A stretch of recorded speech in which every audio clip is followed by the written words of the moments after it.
ಶಿರಹಟ್ಟಿಯ ಜಗದ್ಗುರು ಸಿದ್ದೇಶ್ವರರನ್ನ ಬಸವಾದಿ ಶರಣರನ್ನ ಧಾರವಾಡ ಬರಗಾಮದ ಪೂಜ್ಯರನ್ನ ಸ್ಮರಣೆ ಮಾಡಿ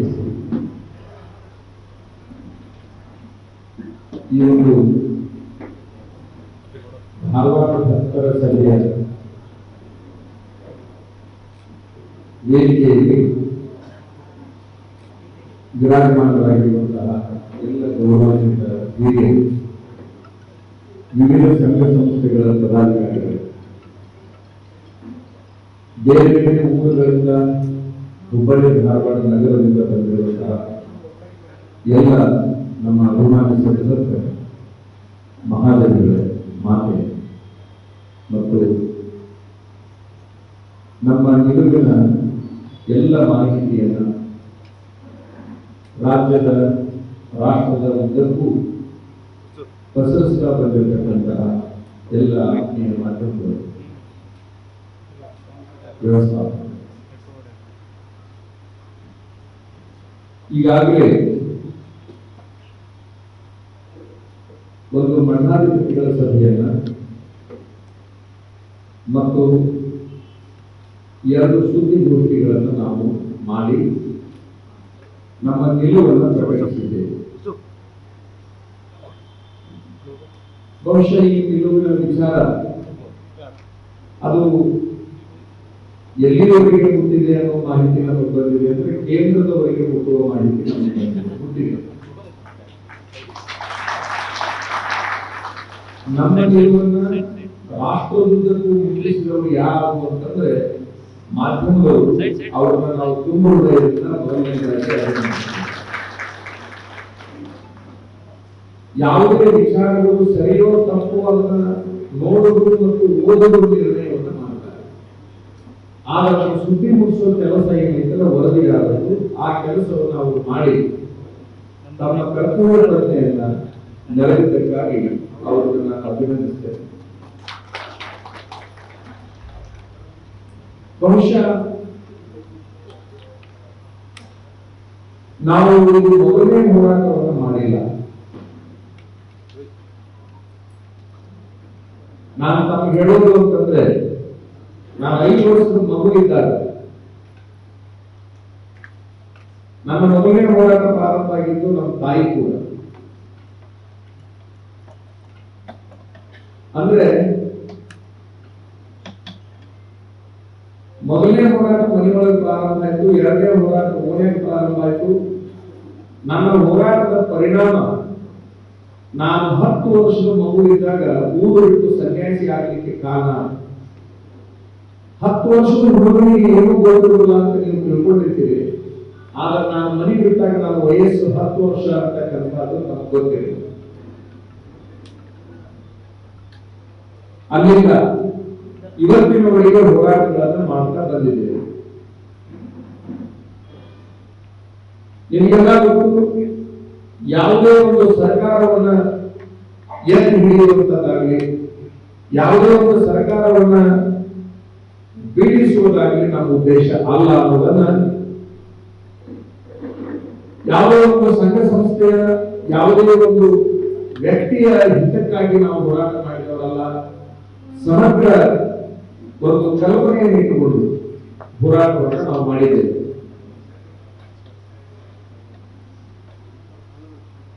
ಅದಕ್ಕೆ ಉದಾಹರಣೆ ಅಂತಂದ್ರೆ 99 ಒಳಮಂಡಲಗಳ ಒಳಗೊಂಡಿರತಕ್ಕಂತಹ ವೀರಶೈವ ಲಿಂಗಾಯತ ಹೋರಾಟ ಅಂತೇಳಿ ರಾಜ್ಯದಲ್ಲಿ ಬಹುದೊಡ್ಡ ಹೋರಾಟ ಇದೆ. ವೀರಶೈವರೇ ಬೇರೆ, ಲಿಂಗಾಯತರೇ ಬೇರೆ ಎನ್ನುವಾಗ ಯಾರು ಲಿಂಗಾಯತ ಮತ್ತು ವೀರಶೈವರನ್ನು ವಿಭಜನೆ ಮಾಡಲಿಕ್ಕೆ ನಿಂತಿದ್ರು ಅವರು ಮಠಾಧಿಪತಿಗಳು, ಸಾಹಿತಿಗಳು ಯಾರೇ ಇದ್ರು ಕೂಡ ಅವರ ವಿರುದ್ಧ ನಾವು ನಿಂತಿದ್ವಿ. ಯಾಕೆ ಅಂತಂದ್ರೆ ಕೂಡಿ ಬಾಳಬೇಕು ಹೊರತಾಗಿ ಒಡೆದ ಬಾಳೆ ಮಾಡಬಾರದು ಅಂತಕ್ಕಂಥ ನಿಲುವು ನಾವು. ಎಲ್ಲಾ ಸಮಾಜಗಳು ಒಂದಾಗಬೇಕು. ಬಸವಣ್ಣನವರ ಪರಿಕಲ್ಪನೆ ಅಂದರೆ ಜಾತಿ ಪ್ರಧಾನವಾದ ಸಾಮ್ರಾಜ್ಯ ನಿರ್ಮಾಣ ಆಗಬಾರದು, ನೀತಿ ಪ್ರಧಾನವಾದ ಸಾಮ್ರಾಜ್ಯ ನಿರ್ಮಾಣ ಆಗಬೇಕು ಅನ್ನೋದು ಬಸವಣ್ಣನವರ ಕಲ್ಪನೆ ಆಗಿರೋದ್ರಿಂದ ಆ ಬಸವಣ್ಣನವರ ತತ್ವ ಪ್ರಚಾರಗಳನ್ನು ನಾವು ಜಾತಿ ತತ್ವದ ಪಾಲಿಸಬೇಕಾದ್ರೆ ಎಲ್ಲರೂ ಕೂಡಿ ಬಾಳೆ ಮಾಡಬೇಕು. ಅನುಭವ ಮಂಟಪದ ಮಾದರಿ ಅಲ್ಲಿ ದಲಿತರಿಗಿಲ್ಲ, ಅಲ್ಲಿ ಮೇಲ್ವರ್ಗ ಇರಲಿಲ್ಲ, ಅಲ್ಲಿ ಸ್ತ್ರೀ ಮತ್ತು ಪುರುಷ ಇರಲಿಲ್ಲ, ಅಲ್ಲಿ ಎಲ್ಲರೂ ಸಮಾನತೆಯಿಂದ ಕೂಡಿತ್ತು ಅಂತಕ್ಕಂಥ ಆ ಕಲ್ಪನೆಯಿಂದ ನಾವು ಬದುಕಬೇಕಾಗಿರ್ತಕ್ಕಂಥವರು. ಹಾಗಾಗಿ ಅವತ್ತಿನ ದಿವಸ ನಾವು ಯಾರ ವಿರುದ್ಧ ಹೋರಾಟ ಮಾಡಿದ್ವಿ ಅಂತಂದ್ರೆ ಕಾಂಗ್ರೆಸ್ ಪಕ್ಷದ ವಿರುದ್ಧ ಹೋರಾಟವನ್ನು ಮಾಡಿದ್ವಿ. ಅದರ ನಂತರದಲ್ಲಿ ಯಡಿಯೂರಪ್ಪನವರನ್ನು ತಲೆಗಿಳಿಸಬೇಕಾದ್ರೆ ಕಾರಣವಿಲ್ಲದೆ ತಲೆಗಿಳಿಸ್ತಕ್ಕಂಥದ್ದು ತಪ್ಪು. ಒಬ್ಬ ಹಿರಿಯ ನಾಯಕನಿಗೆ ಅನ್ಯಾಯ ಆಗಬಾರದು ಅಂತ ಹೇಳಿ ನಾನು ಮತ್ತೆ ಹೋರಾಟಕ್ಕೆ ಬಂದೆ. ಅವತ್ತ ಬಿಜೆಪಿ ಹೈಕಮಾಂಡಿನ ವಿರುದ್ಧ ನಾನು ಹೋರಾಟಕ್ಕೆ ನಿಂತುಕೊಂಡೆ. ಆ ಕಾರಣಕ್ಕಾಗಿ ಬೆಂಗಳೂರು ಅರಮನೆಯ ಒಂದು ಮೈದಾನದಲ್ಲಿ 500 ಜನ ಮಠಾಧಿಪತಿಗಳನ್ನು ಸೇರಿಸಿ ನಾನು ಹೋರಾಟ ಮಾಡಿದ್ದನ್ನ ನಾನು ನೆನಪು ಮಾಡಿಕೊಳ್ತೇನೆ. ಭ್ರಷ್ಟಾಚಾರದ ವಿರುದ್ಧ ಹೋರಾಟ ಮಾಡಿದ್ದೇನೆ.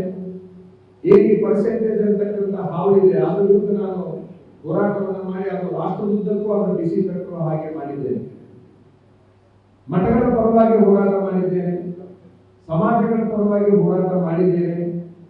ನನ್ನ ಹೋರಾಟದ ಹಿಂದೆ ಯಾವುದೇ ಉದ್ದೇಶಗಳು ಇಲ್ಲ ಅನ್ನೋದನ್ನ ಆತ್ಮಸಾಕ್ಷಿಯಿಂದ ಮತ್ತು ದೇವರ ಸಾಕ್ಷಿಯಿಂದ ತಮ್ಮ ಗಮನಕ್ಕೆ ನಾನು ತರಲಿದ್ದೆ. ಯಾವ ಉದ್ದೇಶವೂ ಇಲ್ಲ. ಬಹಳ ಜನ ಅದಕ್ಕೆ ನಾನಾ ತರದ ಬಾಂಧಗಳನ್ನು ಕಟ್ತಾರೆ. ಆದರೆ ಈ ಹೋರಾಟದ ಹಿಂದೆ ಅವರಿರಬಹುದು, ಇವರಿರಬಹುದು, ಹಾಗಿರಬಹುದು, ಹೀಗಿರಬಹುದು ಅಂತಕ್ಕಂತಹ ಸುದ್ದಿಗಳನ್ನು ಹರಿಬಿಟ್ಟು ನಮ್ಮ ಹೋರಾಟದ ದಿಕ್ಕು ತಪ್ಪಿಸುವಂತಹ ಪ್ರಯತ್ನವನ್ನು ಬಹುಸಂಖ್ಯಾತರು ಮಾಡಿದ್ದಾರೆ. ಆದರೆ ಜನಗಳ ದಿಕ್ಕು ತಪ್ಪಿರಬಹುದೇ ಹೊರತಾಗಿ ನಾನು ಮಾತ್ರ ಎಂದೂ ದಿಕ್ಕು ತಪ್ಪಿಲ್ಲ ಅಂತಕ್ಕಂಥದ್ದನ್ನು ಬಹಳ ಸ್ಪಷ್ಟವಾಗಿ ಹೇಳಿದ್ದಾರೆ. ನಾನು ಎಂದೂ ದಿಕ್ಕು ತಪ್ಪಿಲ್ಲ, ತಪ್ಪೋದು ಇಲ್ಲ. ಯಾವುದು ನ್ಯಾಯ, ಯಾವುದು ಅನ್ಯಾಯ ಅಂತಕ್ಕಂಥದ್ದನ್ನು ನಾವು ತಿಳ್ಕೊಂಡಿದ್ದೇವೆ. ಬಹುಶಃ ಈಗ ನಾನು ಎತ್ಕೊಂಡಿರ್ತಕ್ಕಂತಹ ವಿಚಾರ ಸಾಮಾನ್ಯ ಕೇಂದ್ರ ಸಚಿವರ ವಿಚಾರವನ್ನು ನಾನು ಎತ್ಕೊಂಡಿದ್ದೇನೆ. ಮನೆ ದಿವಸ ನಮ್ಮ ಉತ್ತರ ಕರ್ನಾಟಕದ ಪ್ರತಿಷ್ಠಿತ ಮಠವಾಗಿರ್ತಕ್ಕಂಥ 3,000 ಮಠಾಧಿಪತಿಗಳ ಸಭೆಯನ್ನು ಕರೆದಂತ ಸಂದರ್ಭದಲ್ಲಿ ನಾನು ಮಾತನ್ನು ಹೇಳಿದ್ದೆ, ರಾಜಕಾರಣಿಗಳು ತಿಳಿದು ಬಾಳ್ವೆ ಮಾಡಲಿಕ್ಕೆ ಹೊರತಾಗಿ ಇನ್ನೊಬ್ಬರನ್ನು ತುಳಿದು ಬಾಳ್ವೆ ಮಾಡಬಾರದು ಅಂತಕ್ಕಂತಹ ಒಂದು ವಿಚಾರವನ್ನು ನಾನು ಹೇಳಿದ್ದೆ. ಒಬ್ಬರನ್ನ ತುಳಿದು ಒಬ್ಬರನ್ನು ಎತ್ತುವಂತಹ ಕೆಲಸ ರಾಜ ಮಹಾರಾಜರು ಮಾಡ್ತಾ ಇದ್ರು. ಅದು ಆಗಬಾರದು ಅಂತ ಹುಟ್ಟುಕೊಂಡಿದ್ದೆ ಇದು ಯಾವ ವ್ಯವಸ್ಥೆ? ಪ್ರಜಾಸತ್ತಾತ್ಮಕ ವ್ಯವಸ್ಥೆ. ಪ್ರಜಾಸತ್ತಾತ್ಮಕ ವ್ಯವಸ್ಥೆಯಲ್ಲಿ ರಾಜ ಮಹಾರಾಜ ಆಡಳಿತ ಬಂತು ಅಂತಂದ್ರೆ ಇದು ಪ್ರಜಾರಾಜ್ಯ ಆಗಿ ಉಳಿಯೋದಿಲ್ಲ ಅಂತಕ್ಕಂತಹ ಒಂದು ಸಿದ್ಧಾಂತ ನಮ್ದಾಗಿರೋದ್ರಿಂದ ನಾವು ಏನ್ ಮಾಡಿದ್ವಿ ಅಂತಂದ್ರೆ ಕೆಲವು ವಿಚಾರಗಳನ್ನ ಸಮಾಜದ ಮುಂದೆ ಇಡುವಂತಹ ಪ್ರಯತ್ನವನ್ನು ಮಾಡಿದ್ವಿ. ನಾನು ಹೇಳ್ತಿದ್ದೇನೆ, ಉದಾಹರಣೆಗಾಗಿ ಒಬ್ಬ ಶಾಸಕರನ್ನ ಆ ಪಕ್ಷದ ಶಾಸಕ ಅಂತ ಎಲ್ಲೂ ಕೂಡ ತಾಲೂಕಿನಲ್ಲಿ ಅಂತಿರುವುದಿಲ್ಲ. ಆ ತಾಲೂಕಿನ ಹೆಸರನ್ನು ಹೇಳಿ ಈ ತಾಲೂಕಿನ ಶಾಸಕರಾಗಿರ್ತಕ್ಕಂತಹ ಇವರಿಗೆ ಅಂತ ಒಂದು ಏನೋ ಹೆಸರಿರ್ತಾರೆ. ಆ ತಾಲೂಕಿನೊಳಗೆ ಎಷ್ಟು ಪಕ್ಷಗಳು ಬರ್ತವೆ, ಎಷ್ಟು ಜಾತಿಗಳು ಬರ್ತವೆ, ಎಷ್ಟು ವರ್ಗದ ಮಠಮಂದಿರ ದೇವಾಲಯಗಳು ಬರ್ತವೆ, ಇಡೀ ತಾಲೂಕಿಗೆ ಬರತಕ್ಕಂತಹ ಎಲ್ಲ ಜನಗಳ ಎಲ್ಲ ವ್ಯವಸ್ಥೆಯ ಪ್ರತಿನಿಧಿಯಾಗಿ ಅವ ಇರ್ತಾನೆ. ಯಾವಾಗ? ಚುನಾವಣೆಯ ನಂತರದಲ್ಲಿ, ಗೆದ್ದು ಬಂದ ನಂತರದಲ್ಲಿ.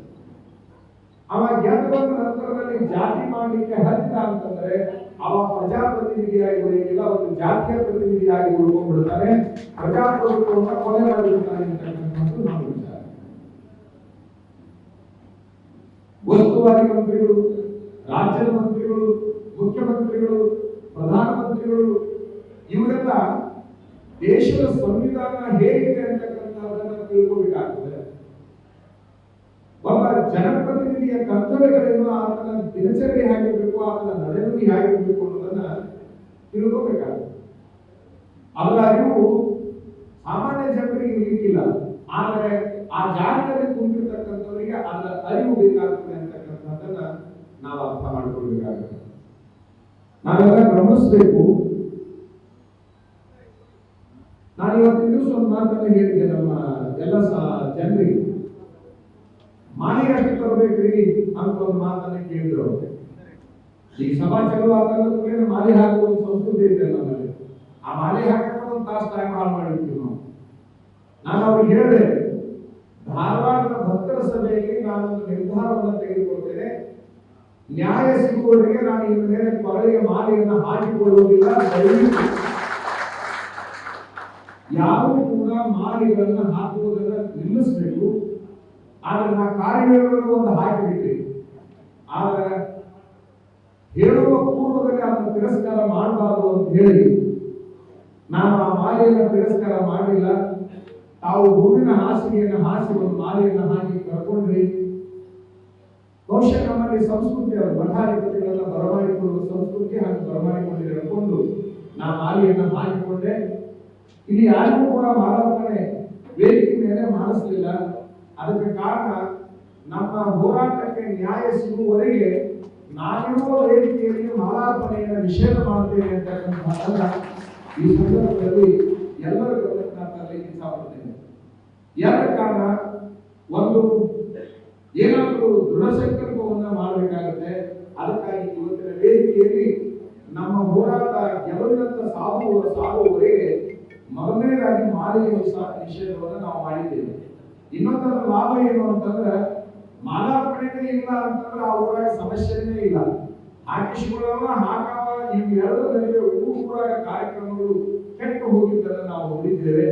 ಹಾಗಾಗಿ ಈ ಸಭೆಯಲ್ಲಿ ಮೊದಲನೇ ಘೋಷಣೆ ಅಂದ್ರೆ, ನಾವು ಏನನ್ನ ಹೋರಾಟವಾಗಿ ವಿಷಯವಾಗಿ ತಗೊಂಡಿದ್ದೇವೆ ಆ ವಿಚಾರ ಗುರಿ ಮುಟ್ಟುವವರೆಗೆ ಮಾಲಾರ್ಪಣೆಯನ್ನ ನಾನು ಮಾತ್ರ ಮಾಡಿಸಿಕೊಳ್ಳುವುದಿಲ್ಲ.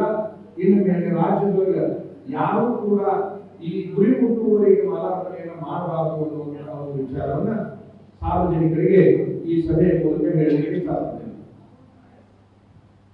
ಮುಂದೆ ಯಾರಿಗೆ ಮಾಲಾರ್ಪಣೆ ಮಾಡೋದು ಒಂದು ವೇಳೆ ಗುರಿ ಮುಟ್ಟಿದೆ ಅಂತಂದ್ರೆ, ಆ ಗುರಿಗೆ ಸಹಕಾರ ಮಾಡಿದ ಧಾರವಾಡ ಜಿಲ್ಲೆಯ ಎಲ್ಲ ಮತದಾರರಿಗೆ ಮಾಲಾರ್ಪಣೆ ಆಗಬೇಕಿದೆ ಹೊರತಾಗಿ ಯಾವುದೇ ಒಬ್ಬ ಚುನಾಯಿತ ಪ್ರತಿನಿಧಿಗೆ ಮಾಲಾರ್ಪಣೆ ಆಗಬಾರದು ಅಂತಕ್ಕಂಥದ್ದು ನನ್ನ ವಿಚಾರ. ಅದರ ನಂತರದಲ್ಲಿ ಇನ್ನೊಂದನ್ನು ತಮ್ಮನ್ನ ಬಹಳ ಸ್ಪಷ್ಟವಾಗಿ ಹೇಳಲಿಕ್ಕೆ ಇಷ್ಟಪಡ್ತೀನಿ. ನಾವು ಯಾವುದೇ ಪಕ್ಷದ ಅಭಿಮಾನಿನೂ ಅಲ್ಲ, ವಿರೋಧಿನೂ ಅಲ್ಲ ಅಂತಕ್ಕಂಥದ್ದು ತಮ್ಮ ಗಮನಕ್ಕೆ. ಯಾವುದೇ ಒಂದು ಜಾತಿಯ ಪರವಾದ ಸ್ವಾಮಿನೂ ಕೂಡ ನಾನಲ್ಲ. ಯಾಕಂತಂದ್ರೆ ನಾನು ಬಾಲೆಹೊಸೂರು ಮಠದಲ್ಲಿ ಇದ್ದಾಗೂ ಕೂಡ ಜಾತಿ ಗೊತ್ತಿಲ್ಲ ನನಗೆ. ಅದರ ನಂತರದಲ್ಲಿ ಶ್ರೀಹಳ್ಳಿ ಮಠಕ್ಕೆ ಬಂದ ಮೇಲೆ ಅಂತೂ ಅದು ಭಾವೈಕ್ಯತ ಪೀಠ ಆಗಿರೋದ್ರಿಂದ ಅಲ್ಲಿ ಯಾವುದೇ ಜಾತಿಗೆ ಅವಕಾಶ ಇಲ್ಲ. ಮಾನವರಿಗೆ, ಸಮಗ್ರ ಮಾನವರಿಗೆ ಅವಕಾಶ ನಮ್ಮ ಮಠದಲ್ಲಿ ಇರೋದ್ರಿಂದ ನಾನು ಜಾತಿ ಮತ್ತು ಪಕ್ಷವನ್ನ ಎಲ್ಲೂ ಕೂಡ ತಲೆಯಲ್ಲಿ ಇಟ್ಟು, ಆದ್ರೆ ನಮ್ಮ ಹೋರಾಟ ಯಾವುದೋ ಈಗ ತೆರೆಗೆ ತೆಗಿಬೇಕನ್ನುವಂತಲ್ಲ, ಅದರ ಗುರಿಯಲ್ಲ ನಮ್ಮದು. ಯಾವನ್ನ ತೆಗಿಬೇಕಾಗಿದೆ ಅದಕ್ಕೆ ನಾವು ಭದ್ರಾಗಿ ನಿಲ್ಲುವಂತಹ ಈ ಸಂದರ್ಭದಲ್ಲಿ ನಿಮ್ಮೆಲ್ಲರ ಗಮನಕ್ಕೆ ನಾನು ಸೂಚನೆಯಾಗಿ ಕೊಟ್ಟು ಸ್ವಲ್ಪ ಸಮಾಧಾನ ಈಗ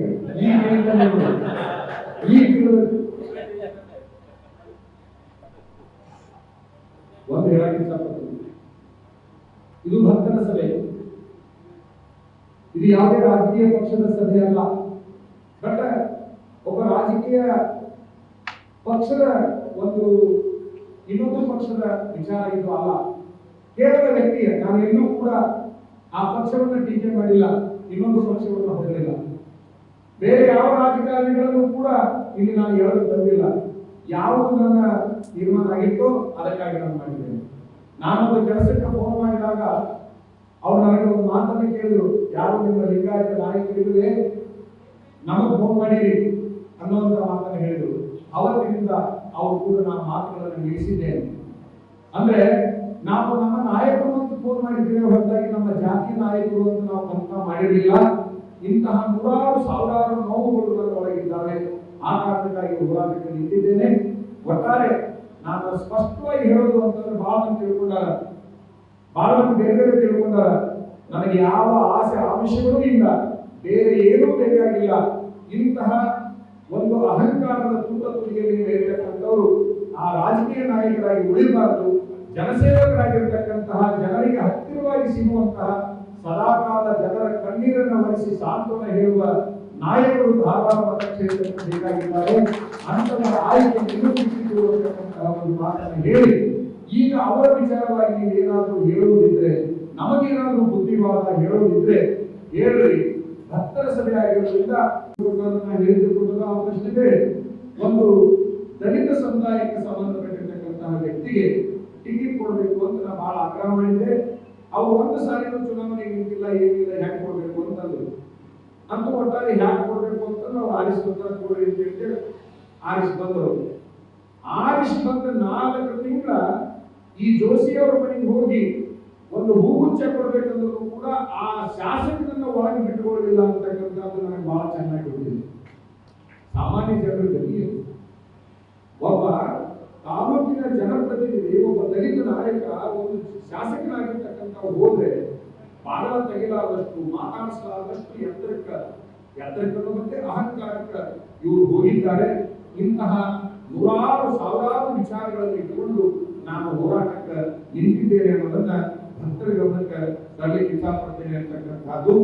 ನನಗೆ ಬಹಳ ಮಂದಿ ಹೇಳಿದ್ರು, ಅದರ ಇಷ್ಟು ಹೋರಾಟ ಮಾಡಕ್ಕಿಲ್ಲ, ಈಗ ಸದ್ಯಕ್ಕೆ ಅವ್ರು ಬುದ್ಧಿಗಳಿರ್ಬೋದು, ಆಗ ಮುಂದೆ ನಿಮ್ಮನ್ನು ನೋಡ್ಕೊಳ್ತಾರ ಅಂತ ಒಂದು ಮಾತನ್ನು ನನಗೆ ಬಹಳ ಮಂದಿ ಹೇಳಾಕತ್ತಾರೆ. ಅವ್ರಿಗೆ ನಾನು ಸ್ಪಷ್ಟವಾಗಿ ಏನ್ ಹೇಳಾಕತ್ತೀನಿ ಅಂದ್ರೆ, ಚುನಾವಣೆ ಮುಗಿದ ತನಕ ನಾನು ಅವ್ರು ನೋಡ್ಕೊಳ್ತೀನಿ, ಚುನಾವಣೆ ಮುಗಿದ ಮೇಲೆ ಅವ್ರು ನಾನು ನೋಡ್ಕೊಳ್ತಾರ, ನೋ ಪ್ರಾಬ್ಲಮ್ ಆಗಿ ನಾನು ತಯಾರಿದ್ದೀನಿ ಅಂತಕ್ಕಂತಹ ಮಾತನ್ನ ನಾನು ಅವ್ರಿಗೆ ಹೇಳಿದೆ. ಈ ಚುನಾವಣೆ ಮುಗಿದ ತನಕ ಒಂದು ಶಬ್ದ ಅವ್ರು ಮಾತಾಡೋದು ನನಗೆ ಗೊತ್ತೈತಿ. ಯಾಕೆ ಮಾತಾಡೋದು ನಿಮಗೂ ಗೊತ್ತೈತಿ, ಯಾಕೆ ಮಾತಾಡೋದು ನಿಮಗೂ ಗೊತ್ತೈತಿ. ಮುಂದೆ ಅವ್ರು ಏನ್ ಮಾಡ್ಬೇಕಾದ ಕೆಲಸ ಮಾಡ್ತಾರೆ. ಆದ್ರೆ ಆ ಪೂರ್ವದಲ್ಲಿ ನಾನು ಯಶಸ್ವಿ ಆಗೈತಿ ಬಿಟ್ರೆ ಮುಂದೆ ಅವ್ರು ಆ ಕೆಲಸ ಮಾಡೋದು ಅಧಿಕಾರಿಗಳು ಮಾತ್ರ ನಮ್ಮನ್ನೆಲ್ಲ ಹೆಚ್ಚು ಕೆಲಸ ಮಾಡ್ತಾರೆ ಹೊರತಾಗಿ ಇಂಥವು ಅಧಿಕಾರವನ್ನ ತಗೊಂಡು ಬಿಟ್ಟಿದೆ ಅಂತಂದ್ರೆ ಬಹುಶಃ ಅವರು ಆ ರೀತಿ ದಮನಕಾರಿ ನೀತಿಯನ್ನ ಮಾಡಲಿಕ್ಕೆ ಸಾಧ್ಯ ಇಲ್ಲ ಅಂತಕ್ಕಂಥದ್ದು ನನ್ನ ವೈಯಕ್ತಿಕ ವಿಚಾರ ಅಂತಕ್ಕಂಥದ್ದನ್ನು ಕೂಡ ಹೇಳಲಿಕ್ಕೆ ಇಷ್ಟಪಡ್ತೇನೆ. ನಮ್ಮ ನೆರೆಯ ಜಿಲ್ಲೆಗಳು, ಉದಾಹರಣೆಗಾಗಿ ಬಾಗಲಕೋಟೆ, ಉದಾಹರಣೆಗಾಗಿ ಹಾವೇರಿ ಒಳಗ 3 ಸಾರಿ ಶಿವಕುಮಾರ್ ಉದಾಸಿ ಎಂಪಿ ಆದರು. ಬಾಗಲಕೋಟೆ ಒಳಗೆ ಗದ್ದಿಗೌಡ ಅಂತಕ್ಕಂಥವ್ರು ಬಹಳ ಸಾರಿ ಎಂಪಿ ಆದರು. ನಾನು ಪ್ರಶ್ನೆ ಕೇಳ್ತೇನೆ, ಅಲ್ಲಿ ಅವ್ರು ಯಾರಾದ್ರೂ ತುಳಿದಾರ ಹೆಂಗೆ, ಯಾರ್ಯಾರು ಹಿಂಸೆಯನ್ನು ಕೊಟ್ಟಾರ ಹೆಂಗೆ, ಅವ್ರ ಸಂಪರ್ಕನೂ ಇದೆ, ಇವ್ರ ಸಂಪರ್ಕನೂ ಇದೆ, ಅವರು ಅದೇ ಪಕ್ಷದವರು. ಆದರೆ ನೆರೆಯ ಸಂಸದರು ಎಷ್ಟು ಸಜ್ಜನ ರಾಜಕಾರಣಿಗಳಂತ ಹೆಸರು ಪಡ್ಕೊಂಡಾರ, ನೀವ್ಯಾಕೆ ಈ ರೀತಿ ಎಲ್ಲರನ್ನು ತುಳಿದಾಡುವ ಕೆಲಸವನ್ನ ಮಾಡ್ತಾ ಇದ್ದೀರಿ. ಈ ದೇಶದಲ್ಲಿ ಎಷ್ಟು ರಾಜ ಮಹಾರಾಜರು ಮಣ್ಣು ಮುಚ್ಚಿ ಹೋಗಿದ್ದಾರೆ. ಈ ದೇಶದಲ್ಲಿ ತುಳಿದವರುವುದಿಲ್ಲ, ಎಲ್ಲರನ್ನ ಬೆಳೆಸಿದವರು ದೊಡ್ಡವರಾಗಿ ಹೋದರೆ ಹೊರತಾಗಿ ತುಳಿದವರು ಎಂಬುದು ಕೂಡ ಈ ದೇಶದಲ್ಲಿ ಉಳಿದಿಲ್ಲ ಅಂತಕ್ಕಂಥದ್ದನ್ನ ಸಾರ್ವಜನಿಕರ ಗಮನಕ್ಕೆ ನಾನು ತರಲಿಕ್ಕೆ ಇಷ್ಟಪಡ್ತಾ, ಯಾವ ಲೆವೆಲ್ ಇವರು ಮನಸ್ಥಿತಿ ಅಂತಂದ್ರೆ, ಇವರಿಗೆ ಟಿಕೆಟ್ ಸಿಕ್ಕ ಕೂಡಲೇ ಈ ಸಾರಿ ನಾನು 3 ಲಕ್ಷ ಮತಗಳ ಅಂತರದಿಂದ ಆರಿಸಿಬಿಡ್ತೇನೆ ಅಂತ ಮಾಧ್ಯಮಕ್ಕೆ ಹೇಳಿದ್ರು. ಮುಂದೊಂದು ಸ್ವಲ್ಪ ಒಂದು 45 ದಿನದಾಗ ಮತ್ತೆ ಅದನ್ನ ಅವ್ರಿಗೆ ಅವರೇ ಎಣಿಸ್ಕೊಂಡ್ಬಿಟ್ರು, ಇಲ್ಲ 3 ಅಲ್ಲ 4 ಲಕ್ಷ ಮತಗಳಿಂದ ಆರಿಸಿ ಬರ್ತೇನೆ ಅಂತ ಅವ್ರಿಗೆ ಹೇಳಿಕೆ ಕೊಟ್ರು. ನಾನು ಅಂತೀನಿ, ಮತದಾರರಿಗೆ ನಿಷೇಧಾಗಲ್ಲ ಅಂತ ಪ್ರಶ್ನೆ ಬಂದ. ಮತದಾರ ತನ್ನ ಸ್ವಾತಂತ್ರ್ಯವನ್ನು ಕಳ್ಕೊಂಡು ಬಿಟ್ಟೆ, ತನ್ನ ವಿವೇಚನೆಯ ಸ್ವಾತಂತ್ರ್ಯವನ್ನು ಕಳ್ಕೊಂಡು ಬಿಟ್ಟೆ ಅನ್ನುವಂತ ಪ್ರಶ್ನೆ ನನಗೆ ಬಂತು. ಅಲ್ಲಿ ನಾನು ಕೇಳ್ತೇನೆ, 4 ಲಕ್ಷ ಮತಗಳ ಅಂತರದಿಂದ ಆರಿಸಿ ಬರ್ತೇನೆ ಅಂತ ಇವರು ಹೇಳಿರಲ್ಲ, 4 ಲಕ್ಷ ಮತಗಳ ಅಂತರದಿಂದ ಆರಿಸಿ ಬರ್ತೇನೆ ಅನ್ನೋದು ಇವರ ಅಹಂಕಾರಕ್ಕೆ ಹಿಡಿದಿರ್ತಕ್ಕಂಥ ದೊಡ್ಡ ಕನ್ನಡಿಯಾಗಿರ್ತಕ್ಕಂಥದ್ದನ್ನು ಕೂಡ ನಾವೆಲ್ಲ ಅರ್ಥ ಮಾಡ್ಕೊಳ್ಬೇಕು ಅಂತಕ್ಕಂಥದ್ದು. ಇದರ ಮುಂದುವರೆದ ಮಾತನ್ನು ಹೇಳೋದಾದ್ರೆ, ಆ ಮಾತನ್ನ ಯಾರು ಹೇಳಬೇಕು? ಆ ಪಕ್ಷದ ಕಾರ್ಯಕರ್ತ ಹೇಳಬೇಕು, ಆ ಪಕ್ಷದಲ್ಲಿರ್ತಕ್ಕಂಥ ಮತದಾರ ಹೇಳಬೇಕು. ಅವ ಹೇಳಬೇಕು, ಈ ಸರಿ ನಮ್ಮ ಸಂಸದರನ್ನ 4 ಲಕ್ಷ ಅಂತರದಿಂದ ಆರಿಸ್ಕೊಳ್ತೀವಿ ಅಂತ ಅವ್ರು ಹೇಳಬೇಕು. ಇವರಿಗೆ ಅಹಂಕಾರ ಎಷ್ಟು ಬಂದಿದೆ ಅಂದ್ರೆ 4 ಲಕ್ಷ ಮತಗಳ ಅಂತರದಿಂದ ಆರಿಸಿ ಬರ್ತೇನೆ ಅಂತ ಅಂದಿದ್ದಾರೆ. ಅವರು ಮುಂದಿನ ದಿನಮಾನದಲ್ಲಿ ಅಲ್ಲಿ ಅಂದಿದ್ದಾನೆ ಅಂತಕ್ಕಂಥ ಒಂದು ಶಬ್ದ ಬಂದಿದೆ, ಅದಕ್ಕಾಗಿ ನಾನು ಸಾರಿ ಹೇಳ್ತೇನೆ. ಒಟ್ಟಾರೆ ನಾವು ವಿಚಾರ ಮಾಡಬೇಕು, ಈ ರೀತಿ ಒಂದು ವ್ಯವಸ್ಥೆ ಈ ನಾಡಿನೊಳಗೆ ನಡೆದು ಬಂದಿದೆ ಅಂತಕ್ಕಂಥದ್ದು ಇದು ಸರಿಯಲ್ಲ ಅನ್ನೋದು ಕೂಡ ನಮ್ಮೆಲ್ಲರ ಗಮನಕ್ಕೆ ತರಲಿಕ್ಕೆ ಇಷ್ಟಪಡ್ತ, ಒಟ್ಟಾರೆ ಇಲ್ಲೇನ್ ನಡೆದಿದೆ ಅಂತಂದ್ರೆ, ಪ್ರಧಾನಿ ಬಗ್ಗೆ ಎಲ್ಲರಿಗೂ ಪ್ರೇಮ ಇದೆ, ದೇಶದ ಪ್ರಧಾನಿ ಬಗ್ಗೆ ಗೌರವ ಇದೆ, ಪ್ರೇಮ ಇದೆ, ಯಾರಿಲ್ಲ.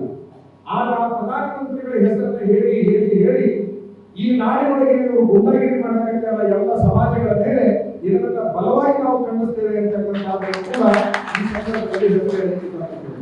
ಪ್ರಧಾನಮಂತ್ರಿಗಳ ಹೆಸರನ್ನ ಹಾಳು ಮಾಡುವಂತಹ ಇಂಥ ಸಂಸದರನ್ನ ಪ್ರಧಾನಮಂತ್ರಿಗಳು ಹತ್ತಿಕ್ಕಬೇಕು ಅಂತಕ್ಕಂಥ ವಿನಂತಿಯನ್ನ ಮಾನ್ಯ ಪ್ರಧಾನಮಂತ್ರಿಗಳಿಗೂ ಕೂಡ ಈ ಭಕ್ತರ ಸಭೆಯಲ್ಲಿ ನಾನು ವಿನಂತಿ ಮಾಡಿಕೊಳ್ತೇನೆ ಅಂತಕ್ಕಂಥದ್ದು.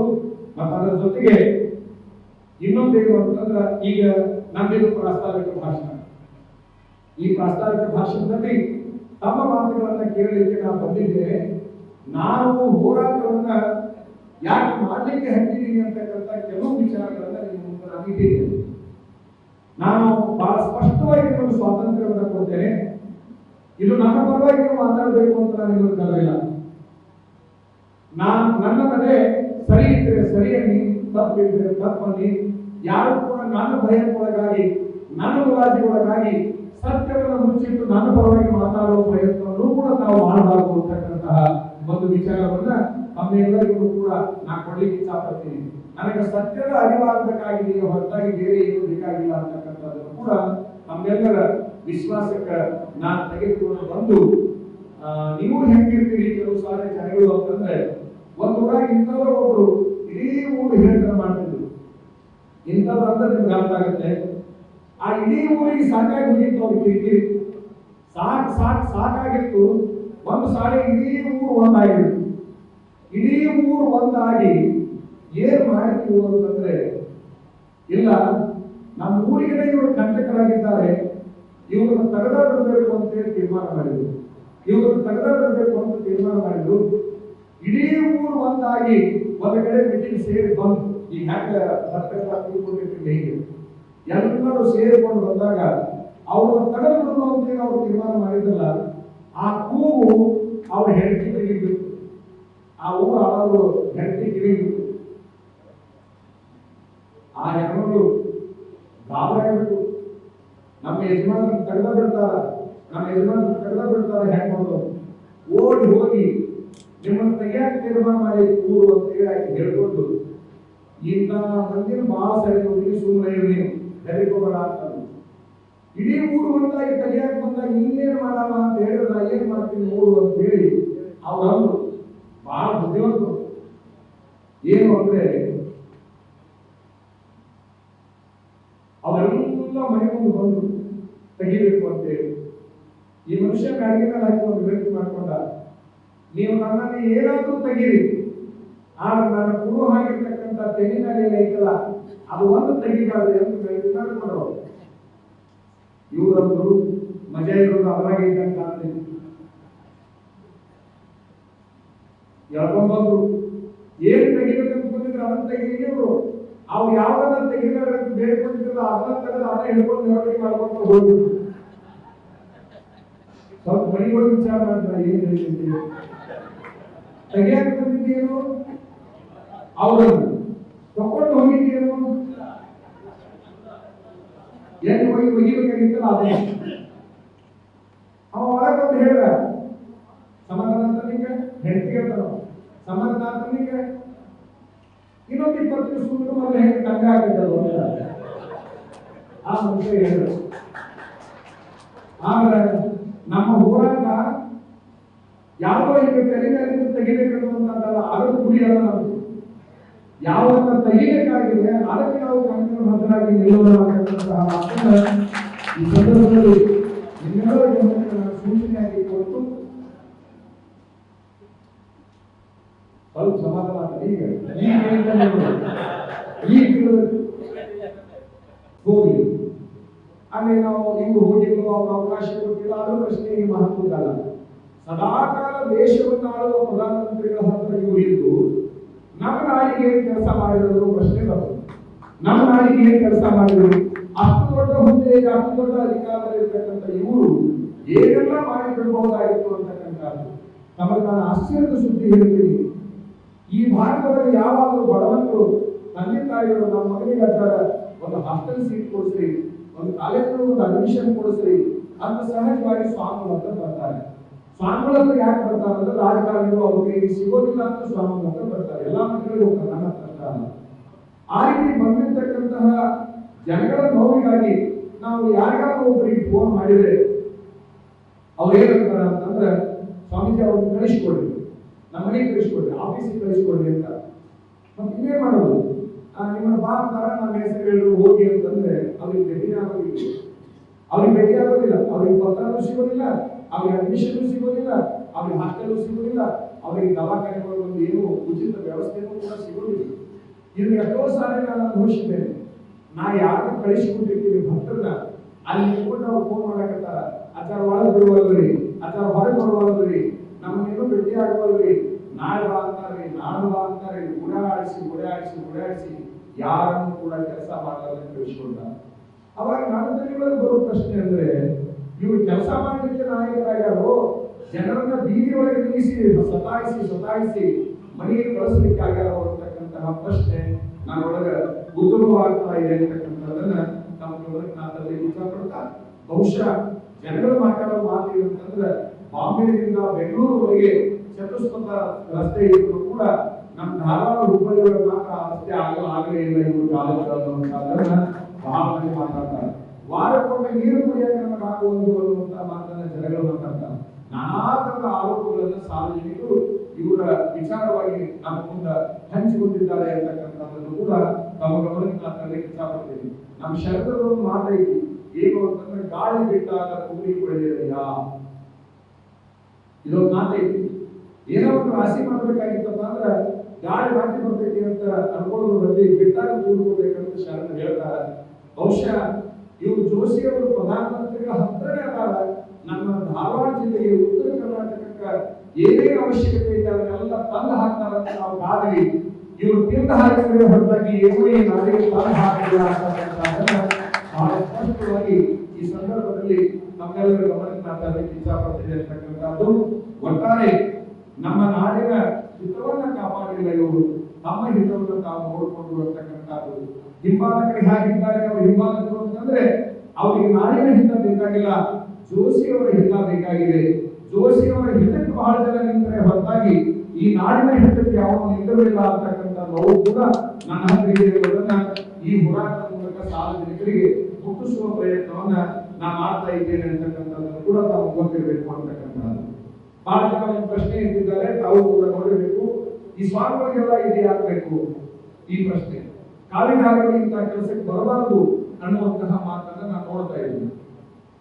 ನಾನು ಹೇಳೋದು ಇಷ್ಟೇ, ಸ್ವಾಮಿಗಳಿಗೆ ಇದೆಲ್ಲ ಯಾಕೆ ಬೇಕು ಅಂತ ಅವರ ಹಿಂಬಾಲಕರಿಗೆ ಏನು ಮಾಧ್ಯಮಗಳಲ್ಲಿ ಸೋಷಿಯಲ್ ಮೀಡಿಯಾ ಅಂತ ನಾವು ಕರೀತೀವಲ್ಲ, ಅದರೊಳಗೆ ಹಾಕ್ತಾರಲ್ಲ ಅಥವಾ 4 ಜನ ಕೂಡದಲ್ಲಿ ಮಾತಾಡ್ತಾರಲ್ಲ, ಸ್ವಾಮಿಗಳಿಗೆ ಇದೆಲ್ಲ ಯಾಕೆ ಬೇಕು ಅಂತ ಕೇಳತಕ್ಕಂತಹ ಜೋಶಿ ಸಾಹೇಬರ ಹಿಂಬಾಲಕರಿಗೆ ನನ್ನ ಪ್ರಶ್ನೆ ಏನು ಅಂತಂದ್ರೆ, ಕಲಘಟಗಿಗೆ 120 ಜನ ಸ್ವಾಮಿಗಳನ್ನ ಕರ್ಕೊಂಡು ಹೋಗಿ ನಿಮ್ಮ ಪಕ್ಷದ ಪ್ರಚಾರದ ಕೇಂದ್ರವನ್ನ ಉದ್ಘಾಟನೆ ಮಾಡಲಿಕ್ಕೆ ಬಳಸಿಕೊಂಡಿಲ್ಲ, ಅವತ್ತು ಸ್ವಾಮಿಗಳು ಯಾಕೆ ಈ ಕೆಲಸಕ್ಕೆ ಬೇಕು ಅಂತ ಅಲ್ಲಿ ಇನ್ನೊಂದು ಪ್ರಶ್ನೆ ಕೇಳಿದೆ ನಾನು. ಸನ್ಮಾನ್ಯ ಜೋಶಿ ಸಾಹೇಬರಿಗೆ ಎಲೆಕ್ಷನ್ಗೆ ಪ್ರಚಾರಕ್ಕೆ ಬಳಕೆ ಆಗಕ ಲಿಂಗಾಯತ ಮತಾಧಿಪತಿಗಳು, ದಲಿತ ಮತಾಧಿಪತಿಗಳು, ಹಿಂದುಳಿದ ಮತಾಧಿಪತಿಗಳು ಬೇಕು. ಆ ಕೆಲಸಕ್ಕೆ ಅವರ ಸಮಾಜದ ಸ್ವಾಮಿಗಳನ್ನು ಎಲ್ಲೂ ಕೂಡ ಕರೆದಿಲ್ಲ, ಅಂತದಕ್ಕೆ ಅವರು ಬಳಕೆ ಮಾಡಿಕೊಂಡಿಲ್ಲ. ಅವರ ಸಮಾನ ಕುಟುಂಬದ ಕೆಲಸನೂ ಕೂಡ ಇವರು ಎಂದೂ ಮಾಡಿ ತೋರಿಸಿಲ್ಲ, ಅಂತ ಫೋಟೋಗಳು ನಾ ಎಲ್ಲಿ ನೋಡಿಲ್ಲ. ಆದ್ರೆ ನಮ್ಮ ಎಲ್ಲ ಹಿಂದುಳಿದ ವರ್ಗದ ಸ್ವಾಮಿಗಳು, ಲಿಂಗಾಯತ ಸ್ವಾಮಿಗಳು ಏನದೀವಿ, ನಮ್ಮ ಹತ್ರ ಅವ್ರು ಏನೇ ಕೊಡುತ್ತಾರಪ್ಪ ಅಂದ್ರೆ ಜಗದ್ಗುರು ಪಟ್ಟ ಕೊಟ್ಟಂಗ ಅವರೇ ಕೊಡುತ್ತಾರೆ ಹೊರತಾಗಿ ನಮ್ಮ ಸ್ವಾಮಿಗಳು ಗೋಲ್ಕು ಮಾಡಿರ್ತಾರೆ.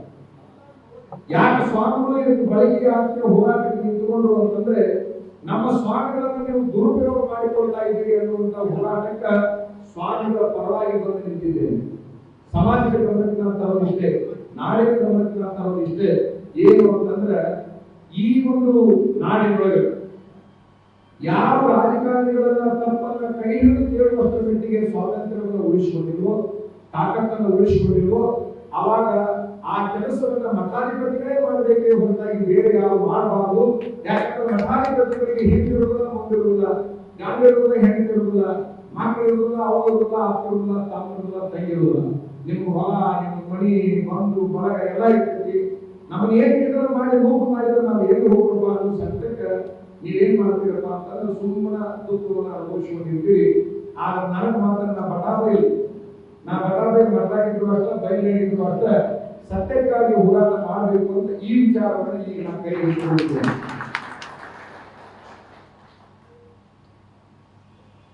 ಇದರ ನಂತರದಲ್ಲಿ ಮಠಾಧಿಪತಿಗಳಿಗೆ ಅಂದರೆ ಕಾವ್ಯಧಾರಿಗಳಿಗೆ ನಾನು ಈ ಭಕ್ತರ ಸಭೆಯಲ್ಲಿ ಹೇಳುತ್ತಿದ್ದೆ, ಎಲ್ಲರೂ ಸ್ವಾಭಿಮಾನವನ್ನು ಕಳ್ಕೊಳ್ಳಿ, ಆಗ ಮಠಾಧಿಪತಿಗಳು ಸ್ವಾಭಿಮಾನವನ್ನು ಕಳ್ಕೋಬಾರದು. ಮಠಗಳ ಅಸ್ತಿತ್ವವನ್ನು ಉಳಿಸಿಕೊಳ್ಳಬೇಕು, ನಾಡಿನ ಅಸ್ತಿತ್ವವನ್ನು ಅವರು ಕಾಪಾಡಬೇಕು. ಯಾವ ಭಯಕ್ಕೆ ಕಾವ್ಯಧಾರಿಗಳು ಒಳಗಾಗಬಾರದು ಅಂತಕ್ಕಂತಹ ಒಂದು ಪ್ರೇಮದ ಕಡೆಯನ್ನ ಈ ನಾಡಿನ ಮಠಾಧಿಪತಿಗಳಿಗೆ ನಾನು ಕೊಡಲಿಕ್ಕೆ ಇಷ್ಟಪಡ್ತೇನೆ.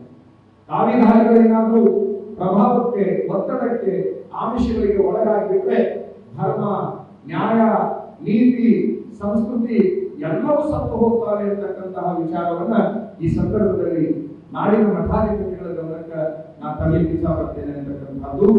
ಇದರ ನಂತರದಲ್ಲಿ ಸ್ವಾಮಿಗಳು ಸ್ವಾಭಿಮಾನಿಗಳಾಗಿ ಇರಬೇಕು ಅಂತಕ್ಕಂಥದ್ದು ನನ್ನ ವಿಚಾರ ಅನ್ನುವಂಥದ್ದನ್ನು ಕೂಡ ತಮ್ಮ ಗಮನಕ್ಕೆ ನಾನು ತರಲಿಕ್ಕೆ ಇಷ್ಟಪಡ್ತಾ, ಒಟ್ಟಾರೆ ಒತ್ತಡಕ್ಕೊಳಗಾಗಿ ಯಾರು ಬದುಕುವುದು ಬೇಡ ಅಂತಕ್ಕಂಥದ್ದನ್ನು ಕೂಡ ಈ ಸಂದರ್ಭದಲ್ಲಿ ಹೇಳಿಕೊಂಡು, ಜೋಶಿಯವರ ಬಗ್ಗೆ ತೋರಿದ ಕಳಕಳಿಯನ್ನ ಈ ನಾಡಿನ ಬಗ್ಗೆ ತೋರಬೇಕು ಅಂತಕ್ಕಂತಹ ಮಾತನ್ನು ಕೂಡ ಮಠಾಧಿಪತಿಗಳಿಗೆ ನಾನು ಹೇಳಲಿಕ್ಕೆ ಇಷ್ಟಪಡ್ತೀನಿ. ಅವರವರ ನಾಡಿನ ಬಗ್ಗೆ ಮಠಾಧಿಪತಿಗಳು ಕಾಳಜಿ ವಹಿಸಬೇಕು ಅಂತಕ್ಕಂತಹ ಒಂದು ಮನವಿಯನ್ನ ಮಠಾಧಿಪತಿಗಳಿಗೆ ಈ ಸಭೆಯಲ್ಲಿ ನಾವು ಮಾಡಿಕೊಳ್ಳಲಿಕ್ಕೆ ಇಷ್ಟಪಡ್ತಾ, ಒಟ್ಟಾರೆ ಇಲ್ಲೇನಾಗಿದೆ ಅಂತಂದ್ರೆ ನೊಂದವರ ಬೆನ್ನಿಗೆ ನಿಲ್ಲಬೇಕಾಗಿತ್ತು. ಬಹಳ ಜನ ಯಾರ್ಯಾರು ನೊಂದರಲ್ಲ ಅವ್ರ ಬೆನ್ನಿಗೆ ನಿಲ್ಲಬೇಕಾಗಿತ್ತು, ಆಗ ಯಾರು ನೋವು ಮಾಡ್ಯಾರಲ್ಲ ಅವ್ರ ಬೆನ್ನಿಗೆ ಇನ್ನೂ ಬಹಳ ಜನ ನಿಂತಿರ್ತಕ್ಕಂಥದ್ದು, ಎಷ್ಟು ಮಟ್ಟಿಗೆ ಸ್ವಾರ್ಥ ವಿರಾಜಮಾನವಾಗಿದೆ ಅಂತಕ್ಕಂಥದ್ದನ್ನು ಕೂಡ ಗೊತ್ತಾಗುತ್ತೆ ಅಂತಕ್ಕಂಥದ್ದನ್ನು ಕೂಡ ತಮ್ಮ ಗಮನಕ್ಕೆ ನಾನು ತರಲಿಕ್ಕೆ ಇಷ್ಟಪಡ್ತೇನೆ ಅಂತಕ್ಕಂಥದ್ದು. ಇಲ್ಲಿ ಮತ್ತೊಂದನ್ನೇ ನಾನು ಕಂಡಿರುವಂತಹದ್ದು, ಈಗ ನೀವೆಲ್ಲ ಒಂದಿಲ್ಲ ಒಂದು ಪಕ್ಷದಾಗ ಇರ್ತೀರಿ ಅಂತ ಅನ್ಕೋತೀನಿ. ನಮ್ಮ ಮಠಕ್ಕೆ ಬಂದ್ರೆ ಭಕ್ತ ಹಾಕಿದ್ರೆ ಅವತ್ತು ಒಂದು ಪಕ್ಷದ ಕಾರ್ಯಕರ್ತರಾಗ್ತೀವಿ. ಇಲ್ಲಿ ಕೂತವ್ರು ಎಲ್ಲರೂ ಒಂದಿನ ಒಂದು ಯಾವಾಗ ಇದ್ದ ಇರ್ತೀರಿ, ಆಗ ನಮ್ಮ ಮಠಕ್ಕೆ ಬಂದಾಗ ಭಕ್ತರಾಗಿರ್ತೀವಿ, ಕೆಲವೊಂದು ಭಕ್ತರು ಅಂತ ಕರ್ಕೋತೀವಿ, ಅವರನ್ನ ಕಾರ್ಯಕರ್ತರು ಅಂತ ಕರ್ಕೋತಾರೆ. ಯಾವಾಗಲೂ ಒಂದು ಪಕ್ಷದಲ್ಲಿ ಗುರುತಿಸಿಕೊಂಡಿರ್ತೀರಿ. ನನ್ನ ಪ್ರಶ್ನೆ ಇಷ್ಟೇ, ನಾನು ಕಂಡಿರ್ತಕ್ಕಂಥ ಸತ್ಯ ಯಾವುದು ಅಂದ್ರೆ, ಕಾರ್ಯಕರ್ತರಿಗೆ ಇರುವಂತಹ ಪಕ್ಷದ ನಿಷ್ಠೆ ಆ ಪಕ್ಷದಿಂದ ಆರಿಸಿಕೊಂಡಿರ್ತಕ್ಕಂಥವರಿಗೆ ಇರೋದಿಲ್ಲ ಅಂತಕ್ಕಂತಹ ಸತ್ಯವನ್ನು ನಾನು ಕಂಡಿದ್ದೀನಿ. ಪಕ್ಷಕ್ಕಾಗಿ ನೀವು ಬಡದಾಡ್ತೀರಿ, ಅಧಿಕಾರಕ್ಕಾಗಿ ಅವ್ರು ಬಡದಾಡ್ತಾರೆ. ಇದು ನಾಡಿನ ದುರಂತ ಅಂತಕ್ಕಂಥದ್ದನ್ನು ಕೂಡ ತಾವೆಲ್ಲ ಅರ್ಥ ಮಾಡ್ಕೊಳ್ಬೇಕು ಅಂತಕ್ಕಂಥದ್ದನ್ನ ಈ ಸಂದರ್ಭದಲ್ಲಿ ಹೇಳಲಿಕ್ಕೆ ಇಷ್ಟಪಡ್ತಾ, ಒಬ್ಬ ವ್ಯಕ್ತಿಗೆ ನಾನು ಒಂದು ಪಕ್ಷದ ಟಿಕೆಟ್ ಅನ್ನ ಕೊಡಿಸುವಲ್ಲಿ ಯಶಸ್ವಿಯಾಗಿದ್ದೀನಿ. ಆ ಮಂದಿಗೆ ಹೇಳಿದೆ, ವಿವಿಧ ಸಮಾಜಗಳ ನಮ್ಮ ಸನ್ಮಸ್ತ ಸಹೋದರರೇ, ಎಲ್ಲ ಮಾಧ್ಯಮದ ಸಹೋದರರೇ, ಒಂದು ವಾರದಿಂದ ನಾವು ಒಂದು ನಿರ್ಧಾರವನ್ನು ಘೋಷಣೆ ಮಾಡಿದ್ದೇವೆ. ಸನ್ಮಾನ್ಯ ಜೋಶಿ ಅವರನ್ನು ಈ ಕ್ಷೇತ್ರದಿಂದ ಬದಲಾಯಿಸಬೇಕು ಅಂತ ಹೇಳಿ. ಅದಕ್ಕಾಗಿ ನಾವು ಒಂದು ಮಠಾಧಿಪತಿಗಳ ಸಭೆಯನ್ನು ಮಾಡಿ ಎಲ್ಲರ ತೀರ್ಮಾನವನ್ನು ಘೋಷಣೆ ಮಾಡಿದ್ವಿ. ಅವತ್ತಿನ ದಿವಸನೇ ನಾವು ಹೇಳಿದ್ವಿ, 31ನೇ ತಾರೀಕಿನ ಒಳಗೆ ಪಕ್ಷದ ಮುಖಂಡರು ಅವ್ರನ್ನ ಬದಲಾವಣೆ ಮಾಡುವ ವಿಚಾರ ಮಾಡಬೇಕು ಅನ್ನುವಂಥ ಮಾತನ್ನು ಹೇಳಿದ್ವಿ. ಅವ್ರನ್ನ ಬದಲಾವಣೆ ಮಾಡುವ ಪ್ರಶ್ನೆಯೇ ಇಲ್ಲ ಅಂತಕ್ಕಂತಹ ಒಂದು ಮಾತನ್ನ ಆ ಪಕ್ಷಕ್ಕೆ ಸಂಬಂಧಪಟ್ಟ ನಾಯಕರು ಘೋಷಣೆಯನ್ನು ಮಾಡಿದ್ದಾರೆ. ಅದು ಅವ್ರ ಸಿದ್ಧಾಂತ ಅಥವಾ ಅವರ ನಿಲುವು, ಅವರ ವಿಚಾರ. ಆದರೆ ನಾವು ನಮ್ಮ ಹೋರಾಟವನ್ನು ಬಿಡೋದಿಲ್ಲ, ಯಾವುದೇ ಒತ್ತಡಕ್ಕೆ ಮಣಿಯೋದಿಲ್ಲ, ಯಾವುದೇ ಆಮಿಷಗಳಿಗೆ ಬಗ್ಗೋದಿಲ್ಲ ಅನ್ನುವಂತಹ ಮಾತನ್ನು ನಾವು ಸ್ಪಷ್ಟಪಡಿಸಿದ್ದೇವೆ. ಜೋಶಿಯವರನ್ನು ಬದಲಾವಣೆ ಮಾಡಬೇಕು ಅಂತಕ್ಕಂತಹ ಒಂದು ವಿಚಾರದಲ್ಲಿ ಇಂದು ಧಾರವಾಡ ಮಹಾನಗರದಲ್ಲಿ ಭಕ್ತರ ಸಭೆಯನ್ನು ಕರೆಯಲಾಗಿದೆ. ಈ ಒಂದು ಭಕ್ತರ ಸಭೆಯಲ್ಲಿ ಬಹುಶಃ ಎಲ್ಲ ಸಮಾಜಗಳ ಪ್ರತಿನಿಧಿಗಳು, ಎಲ್ಲ ಸಂಘ ಸಂಸ್ಥೆಗಳ ಪ್ರತಿನಿಧಿಗಳು, ಅವರೆಲ್ಲರೂ ನಮ್ಮ ಶ್ರೀಮಠದ ಆಗಿದ್ದಾರೆ. ಅವರೆಲ್ಲರೂ ಸೇರಿ ಒಂದು ತೀರ್ಮಾನವನ್ನು ಘೋಷಣೆ ಮಾಡಿದ್ದಾರೆ. ಲಿಂಗಾಲೇಶ್ವರ ಮಹಾಸ್ವಾಮಿಗಳವರು ಅಂದರೆ ಫಕೀರ ದಿಂಗಾಲೇಶ್ವರ ಮಹಾಸ್ವಾಮಿಗಳವರು ಈ ಧಾರವಾಡ ಮತಕ್ಷೇತ್ರದ ಪಕ್ಷೇತರ ಅಭ್ಯರ್ಥಿ ಆಗಬೇಕು ಅಂತಕ್ಕಂತಹ ಒಂದು ವಿಚಾರವನ್ನು ಅವರು ಮುಂದಿಟ್ಟಿದ್ದಾರೆ. ರಾಜಕೀಯ ರಂಗವನ್ನು ಪ್ರವೇಶ ಮಾಡಲೇಬೇಕು ಅಂತ ತಮ್ಮ ಬೇಡಿಕೆಯನ್ನಿಟ್ಟಿದ್ದಾರೆ. ರಾಜಕೀಯ ರಂಗದ ಶುದ್ಧೀಕರಣಕ್ಕಾಗಿ ಉತ್ತರ ಭಾರತದಂತೆ ದಕ್ಷಿಣ ಭಾರತದಲ್ಲಿ ಹೊಸ ಬದಲಾವಣೆ ಬರಬೇಕು, ಈ ನಾಡಿನ ಹಿತವನ್ನು ಕಾಪಾಡಬೇಕು ಅಂತ ಹೇಳಿ ನಮ್ಮ ಮುಂದೆ ತಮ್ಮ ಮನವಿಯನ್ನು ಮಾಡಿಕೊಂಡಿದ್ದಾರೆ. ಮಠಾಧಿಪತಿಗಳ ನಿರ್ಣಯ ನಮಗೆ ಗೊತ್ತಾಗಿದೆ. ಎಲ್ಲ ಸಮಾಜಗಳ ಪ್ರತಿನಿಧಿಗಳು, ಭಕ್ತರು, ಬುದ್ಧಿಜೀವಿಗಳು, ಈ ನಾಡಿನ ಹಿರಿಯ ನೇತಾರರು, ಸಾಹಿತಿಗಳು, ಕಲಾವಿದರು, ಸಿನಿಮಾ ರಂಗದವರು ಎಲ್ಲರೂ ನಮ್ಮನ್ನು ದೂರವಾಣಿ ಸಂಪರ್ಕದಲ್ಲಿ ಮುಂದಿಟ್ಟ ಹೆಜ್ಜೆಯನ್ನು ಹಿಂದೆ ಇಡಬಾರದು ಅನ್ನುವಂತಹ ಬೇಡಿಕೆಯನ್ನು ಇಟ್ಟಿದ್ದಾರೆ. ನಾವು ಬಂದಿದ್ದು ವ್ಯಕ್ತಿಯನ್ನು ಬದಲಾವಣೆ ಮಾಡಬೇಕು, ವ್ಯಕ್ತಿತ್ವ ಸರಿ ಇರದೇ ಇರುವಂತಹ ವ್ಯಕ್ತಿಯನ್ನು ಆ ಕ್ಷೇತ್ರದಿಂದ ಬದಲಾವಣೆ ಮಾಡಬೇಕು ಅಂತ ಮಾತ್ರ ನಾವು ಬಂದಿದ್ವಿ. ನಮ್ಮಲ್ಲಿ ಯಾವುದೇ ಪಕ್ಷದ ವಿಚಾರ ಆಗಲಿ, ಜಾತಿಯ ವಿಚಾರ ಆಗಲಿ ಇಲ್ಲದೇ ಇರೋದ್ರಿಂದ ಈ ನಾಡಿನ ಜನಕ್ಕೆ ಹಿತವನ್ನು ಬಯಸದೇ ಇರುವಂತಹ ವ್ಯಕ್ತಿಗಳು ಬದಲಾವಣೆ ಆಗಬೇಕು ಅಂತ ನಮ್ಮ ಬೇಡಿಕೆಗೆ ಜನ ಏನು ಬಯಸ್ತಾ ಇದ್ದಾರೆ ಅಂದರೆ ಆ ಕ್ಷೇತ್ರಕ್ಕೆ ನೀವೇ ಬರಬೇಕು ಅನ್ನುವಂತಹ ಒಂದು ಬೇಡಿಕೆಯನ್ನು ಬಲವಾಗಿ ಇಟ್ಟಿದ್ದಾರೆ. ಬಹುಶಃ ಸುದ್ದಿ ಮಾಧ್ಯಮಗಳು ಈ ವಿಚಾರವನ್ನು ರಾಷ್ಟ್ರ ಮಟ್ಟದಲ್ಲಿ ಮುಗಿಸಿದ್ದಾವೆ. ನಾವು ಈ ಕ್ಷೇತ್ರದ ಅಭ್ಯರ್ಥಿ ಆಗಬೇಕು ಅಂತಕ್ಕಂತಹ ಒಕ್ಕೂರಲಿನ ಭಕ್ತರ ಅಭಿಪ್ರಾಯವನ್ನು ನಮ್ಮ ಶ್ರೀಪೀಠಕ್ಕೆ ಸಂಬಂಧಪಟ್ಟ ಗುರುಗಳ ಮತ್ತು ಭಕ್ತರ ಮತ್ತು ಇನ್ನೂ ವಿಶೇಷವಾದ ಕೆಲವು ಪ್ರಮುಖರು ನಮ್ಮ ಹಿಂದಿದ್ದಾರೆ. ಅವರೆಲ್ಲರ ನಿರ್ಧಾರಗಳನ್ನು ತೆಗೆದುಕೊಂಡು ಶೀಘ್ರದಲ್ಲಿ, ಅಂದರೆ ನಾನು ಬಹಳಷ್ಟು ಸಮಯವನ್ನು ತೆಗೆದುಕೊಳ್ಳಲಾರದೇ ಬಹುಶಃ ಬೆಂಗಳೂರು ಮಹಾನಗರದಲ್ಲಿ ಅಂತಿಮ ಸುದ್ದಿಗೋಷ್ಠಿಯನ್ನು ಮಾಡಿ ನನ್ನ ನಿರ್ಧಾರವನ್ನು ಪ್ರಕಟ ಮಾಡ್ತೇನೆ. ನಾನು ಒಂದು ಮಾತನ್ನು ಹೇಳಿದೆ, ಅತಿ ಶೀಘ್ರದಲ್ಲಿ. ಅಂದರೆ ಈಗ ಮಠಾಧಿಪತಿಗಳ ನಿಲುವು ಗೊತ್ತಾಗಿದೆ, ಧಾರವಾಡ ಭಕ್ತರ ನಿಲುವು ಗೊತ್ತಾಗಿದೆ.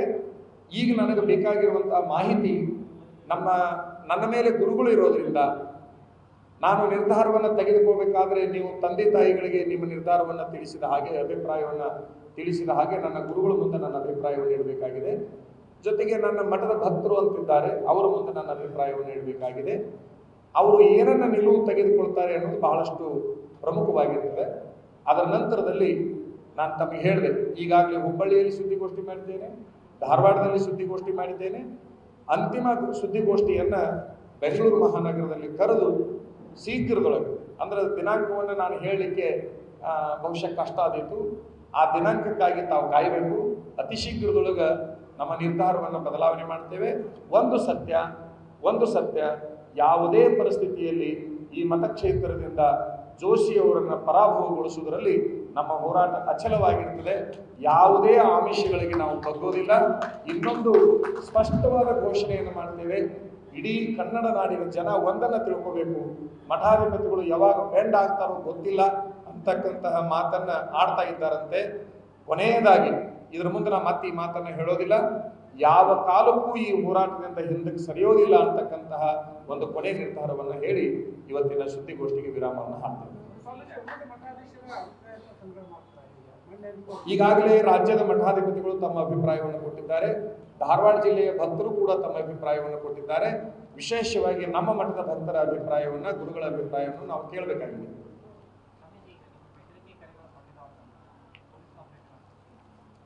ಈಗಾಗಲೇ ಬಹಳ ವರ್ಷದಿಂದ ಅದು ನಡೆದಿದೆ. ನನಗೆ ಅಂಗರಕ್ಷಕನನ್ನು ಕೊಟ್ಟಿದ್ದಾರೆ. ಬಹುಶಃ ಇಲಾಖೆಯವರು ಇನ್ನೂ ತನಿಖೆ ಮಾಡಿಕೊಂಡು ಇನ್ನೂ ಹೆಚ್ಚಿನ ಬಂದೋಬಸ್ತನ್ನು ಕೊಡಬೇಕು ಅನಿಸ್ತಿದ್ರೆ ಕೊಡ್ಲಿ, ಇಲ್ಲ ಅಂದ್ರೆ ನನ್ನ ಪಾಲಿಗೆ ದೇವರಿದ್ದಾನೆ, ಭಕ್ತರಿದ್ದಾರೆ, ನಾ ಯಾವುದಕ್ಕೂ ಹೆದರಬೇಕಾದ ಅವಶ್ಯಕತೆ ಇಲ್ಲ. ಅದನ್ನ ಸಮಿತಿ ರಚನೆ ಮಾಡಿದ್ದು ಭಕ್ತರು ಮಾಡಿದ್ದಾರೆ.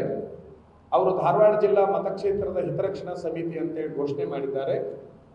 ಅಂದರೆ ಧಾರವಾಡ ಜಿಲ್ಲೆಯ ಹಿತವನ್ನು ಬಯಸಬೇಕಾಗಿರ್ತಕ್ಕಂಥದ್ದು ಅವರು ನಿಲುವಾಗಿರೋದ್ರಿಂದ ಆ ಸಮಿತಿಯ ನಿರ್ಣಯಗಳು, ಆ ಸಮಿತಿಯ ಮುಖ್ಯಸ್ಥರು ಆ ಭಕ್ತರೇ ಆಗಿರ್ತಾರೆ ಅಂತಕ್ಕಂಥದ್ದನ್ನು ಹೇಳಿಕೆ. ಸ್ವಾಮೀಜಿ, ಮಂಡಿ ಸಭೆಯಲ್ಲಿ ತಮ್ಮ ಜೊತೆಲಿ ಇದ್ದಂತ ಎರಡು ಮಠಗಳ ಸ್ವಾಮಿಗಳು, ಧಾರವಾಡದವರು, ಹುಬ್ಬಳ್ಳಿಯವರು, ಮಾರನೇ ದಿನನೇ ನಾವು ಇದಕ್ಕಾಗಲೇ ನಾವು ಉತ್ತರವನ್ನು ಕೊಟ್ಟಿದ್ದೇವೆ. ಮೊನ್ನೆ ಹುಬ್ಬಳ್ಳಿಯಲ್ಲಿ ಸುದ್ದಿಗೋಷ್ಠಿ ಮಾಡಿ ಉತ್ತರ ಕೊಟ್ಟಿದ್ದೇವೆ. ಕೂಡಿರುವ ಎಲ್ಲ ಮಠಾಧಿಪತಿಗಳನ್ನು ಒಡೆದಾಳುವ ನೀತಿಯನ್ನು ಮಾಡಿ ಮಠಾಧಿಪತಿಗಳಿಗೆ ಬಹುಶಃ ಸ್ವಾತಂತ್ರ್ಯ ರಹಿತವಾದ ಬದುಕನ್ನು ಬದುಕುವಂಥ ಕೆಟ್ಟ ಪರಿಸ್ಥಿತಿಗೆ ಮಾನ್ಯ ಜೋಶಿಯವರು ತಂದು ನಿಲ್ಲಿಸಿದ್ದಾರೆ. ಬಹುಶಃ ಸುದ್ದಿಗೋಷ್ಠಿಯಲ್ಲಿ ಸ್ವಾಮೀಜಿಯವರು ಪಾಲ್ಗೊಂಡಿದ್ದರು, ಮೀಟಿಂಗಿನಲ್ಲಿ ಪಾಲ್ಗೊಂಡಿದ್ದರು, ಅದರ ನಂತರದಲ್ಲಿ ಸುದ್ದಿಗೋಷ್ಠಿಯಲ್ಲಿ ಪಾಲ್ಗೊಂಡರು. ಎಲ್ಲ ನಿರ್ಣಯಗಳಿಗೆ ಒಮ್ಮತದ ನಿರ್ಣಯವನ್ನು ಸೂಚನೆ ಮಾಡಿದ್ದಾರೆ. ಅವರಿಗೆ ಇವರೊಂದು ಪತ್ರವನ್ನು ಬರೆದುಕೊಂಡು ಹೋಗಿ ಇದನ್ನು ಓದಲೇಬೇಕು ಅಂತ ಹೇಳಿ ಆಗ್ರಹಪೂರ್ವಕ ಓದಿಸಿದ್ದಾರೆ. ಬಹುಶಃ ಅವ್ರನ್ನ ತಾವು ಗಮನಿಸಿರಬೇಕು. ಅವ್ರು ನಾನು ಸಂಪರ್ಕ ಮಾಡಿದ್ದೆ, ನಾನು ಮಲ್ಕೊಂಡಿದ್ದೆ, ಏಕಕಾಲಕ್ಕೆ ನನ್ನನ್ನು ಎಬ್ಬಿಸಿ ಈ ಪತ್ರ ಓದಲಿಲ್ಲ ಅಂದರೆ ನಿಮ್ಮನ್ನು ಭಾಳ ತೊಂದರೆಗೆ ಸಿಲುಕಿಸಬೇಕಾಗುತ್ತೆ ಅಂದಾಗ ಅದು ಏನೈತೆ ಅನ್ನೋದು ಗೊತ್ತಿರಲಾರ್ದೆ ನೀವು ತಾವು ನೋಡಿದಿರಿ, ಪಿನ್ ಡ್ರೆಸ್ನಲ್ಲಿ ಇದ್ದಂಗಿದ್ದಾರೆ, ಅಂದರೆ ಸಹಜವಾದ ಉಡುಗೆಯಲ್ಲಿದ್ದಾರೆ. ಒಬ್ಬ ಮಠಾಧಿಪತಿ ಹೇಗೆ ಉಡುಗೆಯಲ್ಲಿ ಇರ್ತಾರೆ ಅದು ಯಾಕಿಲ್ಲ. ಆ ಪತ್ರವನ್ನು ಅವರು ಓದಿದ್ದಾರೆ. ಅದರ ನಂತರದಲ್ಲಿ ಅವ್ರು ಏನು ಹೇಳಿದ್ದಾರೆ, ನಾನು ಹೆದರಿಕೆಯಿಂದ ಆ ಪತ್ರವನ್ನು ಓದಿದ್ದೇನೆ ಅಂತ ಹೇಳಿಬಿಟ್ಟಿದ್ದಾರೆ. ಇನ್ನು ಮುಂದೆ ರಾಜ್ಯದ ಯಾವುದೇ ಮಠಾಧಿಪತಿಗಳು ಆ ರೀತಿ ಹೇಳಿಕೆಯನ್ನು ಕೊಟ್ಟಿದ್ದೇ ಆದಲ್ಲಿ ಅವರು ಭಯಕ್ಕೆ ಒಳಗೊಂಡು ಹೇಳಿಕೆಯನ್ನು ಕೊಡ್ತಾರೆ ಅಂತಕ್ಕಂಥದ್ರೊಳಗೆ ಈಗಾಗಲೇ ನಮಗೆ ಸ್ಪಷ್ಟತೆ ಸಿಕ್ಕಿದೆ. ಸ್ವಾಮೀಜಿಯವರು ಅವ್ರ ಬಗ್ಗೆ ನನಗೆ ಅಪಾರ ಗೌರವ ಇದೆ. ನಾನು ಈಗಲೂ ಸಹಿತ ನಾವು ಜೊತೆ ಮಾತಾಡೋಕೆ ಸಿದ್ಧ ಇದ್ದೀನಿ. ನಂದು ಏನಾದ್ರು ಅಂತ ತಪ್ಪುಗಳನ್ನ ನಾನು ತಿಳ್ಕೊತೀನಿ ಅಂತ ಕೇಂದ್ರ ಸಚಿವರು ಹೇಳಿದ್ದಾರೆ. 10 ವರ್ಷ ಅವರೊಂದಿಗೆ ನಾನು ಮಾತಾಡಿದ್ದೇನೆ. ಇದು ನಾನು 10 ವರ್ಷಗಳ ಹಿಂದೆ ಅವರಿಗೆ ಅತ್ಯಂತ ಆತ್ಮೀಯರಾಗಿರ್ತಕ್ಕಂಥ ಕಾರ್ಯಕರ್ತರನ್ನು ಕರೆದು ಮಧ್ಯರಾತ್ರಿ 1 ಗಂಟೆಯವರೆಗೆ ಸಂಸದರಿಗೆ ಹೇಳ್ರಿ, ಸರಿಯಾದ ಕ್ರಮ ಅಲ್ಲ, ಈ ರೀತಿ ಚುನಾವಣೆಗೆ ಜನರನ್ನ ಮಠಾಧಿಪತಿಗಳನ್ನು ಬಳಸಿಕೊಂಡು ಆನಂತರದಲ್ಲಿ ವ್ಯತಿರಿಕ್ತ ನಡೆಯನ್ನು ಅವ್ರು ನಡಿಬಾರ್ದು, ಅವರಿಗೆ ತಿಳಿಸಿ ಹೇಳಬೇಕು ಅಂತ ಭಾಳಷ್ಟು ಕಾರ್ಯಕರ್ತರಿಗೆ ನಾನು ಹೇಳಿದ್ದೇನೆ.